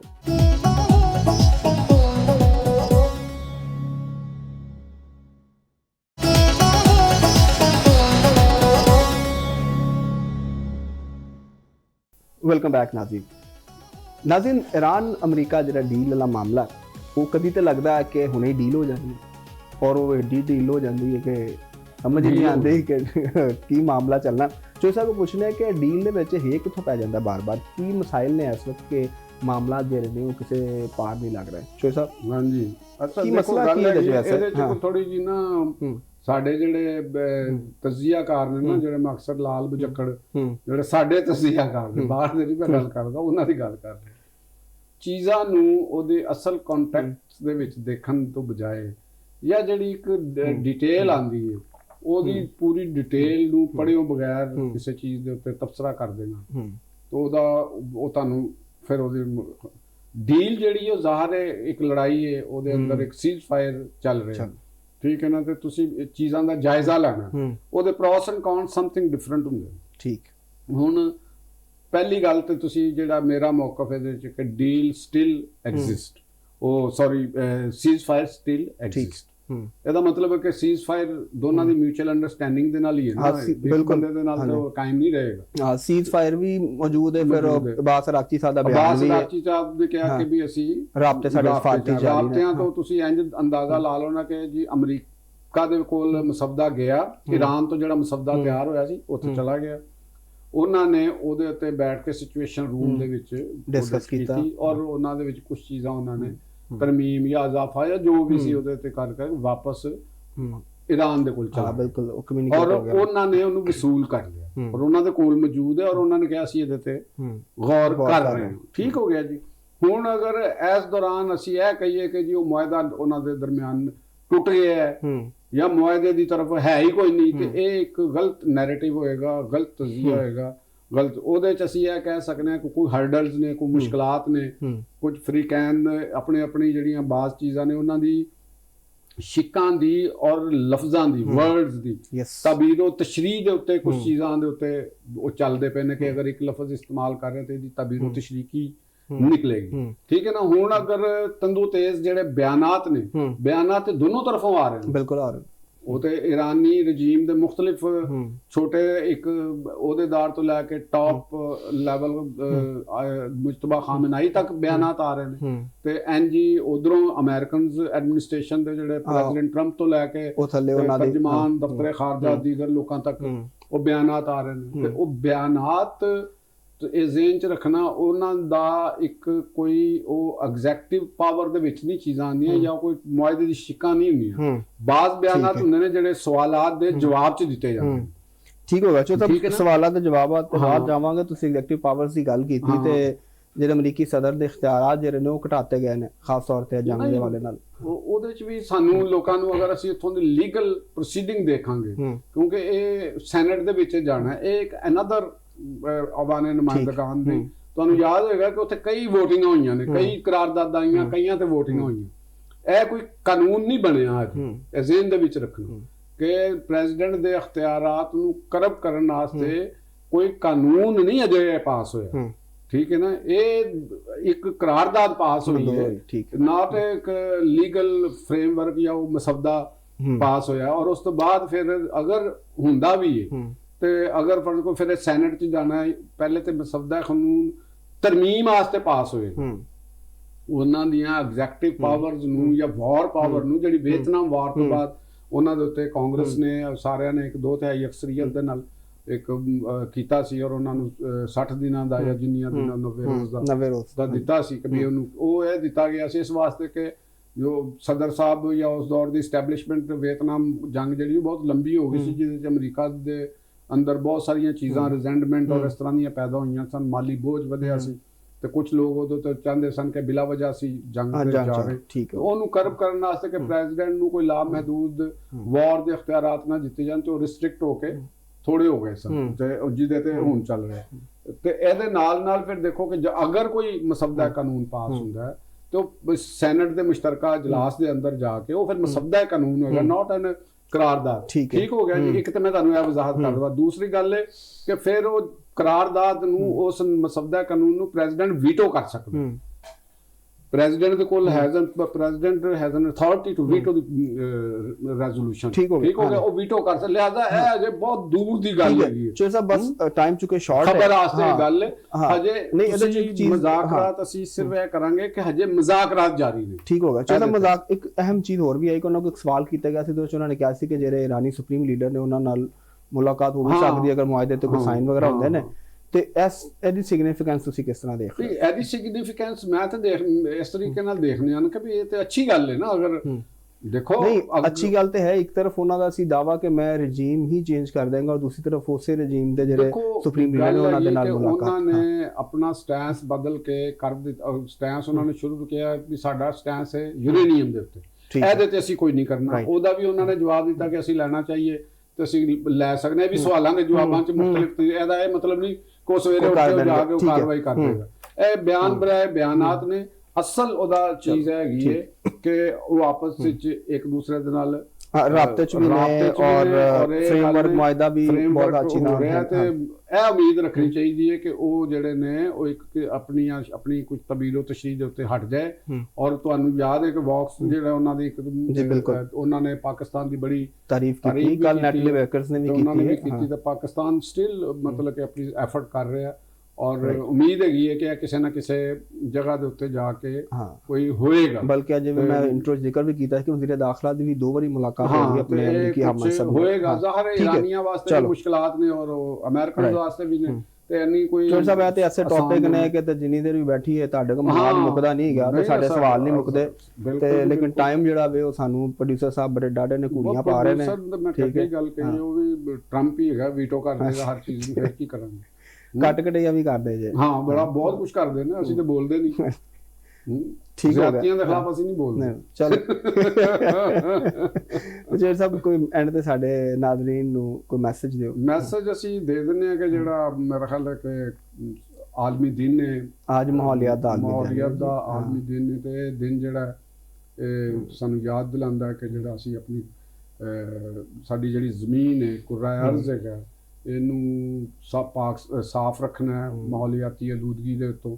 ਇਹਦੇ ਜ਼ਿੰਮੇਦਾਰ ਵੱਡੀਆਂ ਤਾਕਤਾਂ ਨੇ ਜਾਂ ਸੰਤੀ ਤਰੱਕੀ ਹੈ ਜਾਂ ਜੋ ਵੀ ਹੈਗਾ, ਉਹ ਇੱਕ ਅਲੱਗ ਇਸ਼ੂ ਹੈ। ਲੇਕਿਨ ਮੈਂ ਅਗਰ ਮਾਈਕਰੋ ਲੈਵਲ ਦੇ ਉੱਤੇ ਆਵਾਂ, ਇੱਕ ਆਪਣੀ ਲੈਵਲ ਤੇ ਪਾਕਿਸਤਾਨ ਦੇ ਔਰ ਪਾਕਿਸਤਾਨ ਤੋਂ ਹਟ ਕੇ ਤੇ ਆਪਣੀ ਛੋਟੀ ਜਿਹੀ ਆਵਾਮੀ ਸਤ੍ਹਾ ਦੇ ਉੱਤੇ ਗੱਲ ਕਰੀਏ, ਤੇ ਮੇਰੇ ਸੁਣਨ ਵਾਲਿਆਂ ਨੂੰ ਔਰ ਸਾਡੇ ਪ੍ਰੋਗਰਾਮ ਨੂੰ ਦੇਖਣ ਵਾਲਿਆਂ ਨੂੰ ਤੇ ਉਹਨਾਂ ਦੇ ਉੱਤੇ ਮੈਂ ਅਪੀਲ ਕਰਾਂਗਾ ਕਿ ਜਿੱਥੇ ਜਿੱਥੇ ਜਿੰਨਾ ਵੀ ਅਸੀਂ ਕਰ ਸਕਦੇ ਆਪਣੇ, ਅਸੀਂ ਇਹ ਜਿਹੜੀ ਜਿਹਨੂੰ ਅਸੀਂ ਧਰਤੀ ਮਾਂ ਕਹਿੰਦਾ ਖਿਤਾਬ ਵੀ ਦਿੰਦੇ ਹਾਂ, ਇਹਨੂੰ ਮਤਲਬ ਕਿ ਸਾਫ਼ ਰੱਖਣ ਵਾਸਤੇ ਦੇਖੋ ਇਹ ਹੈ ਵੇ ਤੇ ਅਸੀਂ ਵੀ ਹੈ। ਬਿਲਕੁਲ ਠੀਕ। ਜ਼ਮੀਨ ਨਹੀਂ ਹੈ ਤੇ ਫਿਰ ਅਸੀਂ ਵੀ ਕੋਈ ਨਹੀਂ, ਨਾ ਤੁਹਾਡੇ ਘਰ ਨੇ, ਨਾ ਤੁਹਾਡੇ ਬੰਗਲੇ ਨੇ, ਨਾ ਤੁਹਾਡੀਆਂ ਕਾਰਾਂ ਨੇ, ਕੁਛ ਵੀ ਨਹੀਂ ਹੈਗਾ। ਠੀਕ। ਤੇ ਲਿਹਾਜ਼ਾ ਅਗਰ ਸਭ ਤੋਂ ਪਹਿਲੇ ਤੇ ਇਹਨੂੰ ਸਾਫ਼ ਰੱਖਣ ਦੀ ਕੋਸ਼ਿਸ਼ ਕਰੋ ਔਰ ਇਹੋ ਜਿਹੇ ਮਵਾਦ ਨੂੰ ਨਾ, ਜਿਵੇਂ ਅੱਗ ਤੁਸੀਂ ਬਿਲਾਵਜਾ ਜਲਾਉਂਦੇ, ਕੂੜਾ ਕਰਕਟ ਜਲਾਉਂਦੇ ਹੋ, ਗਲੀਆਂ ਦੇ ਵਿੱਚ ਕੂੜਾ ਸੁੱਟ ਦਿੰਦੇ ਹੋ, ਧੂਆਂ, ਟਾਇਰ ਜਲਾਉਂਦੇ ਹੋ, ਇਤਜਾਜੀ ਮੁਜ਼ਾਹਰਾ ਹੁੰਦਾ ਤੇ ਟਾਇਰ ਜਲਾਉਣਾ ਸ਼ੁਰੂ ਕਰ ਦਿੰਦੇ ਹੋ। ਤੇ ਇਸ ਤਰ੍ਹਾਂ ਦੀਆਂ ਜਿਹੜੀਆਂ ਇਹਨਾਂ ਨੇ ਐਕਟੀਵਿਟੀਜ਼ ਦੇ ਉੱਤੇ ਸਾਡੇ ਸ਼ਊਰ ਨੂੰ ਅਵਾਮੀ ਸਤ੍ਹਾ ਤੇ ਖੁਦ ਵੀ ਬੁਲੰਦ ਹੋਣਾ ਚਾਹੀਦਾ ਹੈ। ਔਰ ਜਿਹੜੀ ਸਾਡੀ ਤਾਜਰ ਅੰਜਮਨਾਂ ਨੇ, ਸਿਵਲ ਸੁਸਾਇਟੀ ਹੈ, ਛੋਟੀਆਂ ਛੋਟੀਆਂ ਪਤਾ ਨਹੀਂ ਕਿਸ ਤਰ੍ਹਾਂ ਦੀਆਂ ਅੰਜਮਨਾਂ ਬਣਾਈਆਂ ਨੇ ਤੇ ਤਫਰਕਿਆਂ ਮਜ਼ਹਬੀ ਮਸਲਕਾਂ ਦੇ ਨਾਂ ਤੇ ਅੰਜਮਨਾਂ ਬਣਾਈਆਂ ਹੋਈਆਂ ਨੇ।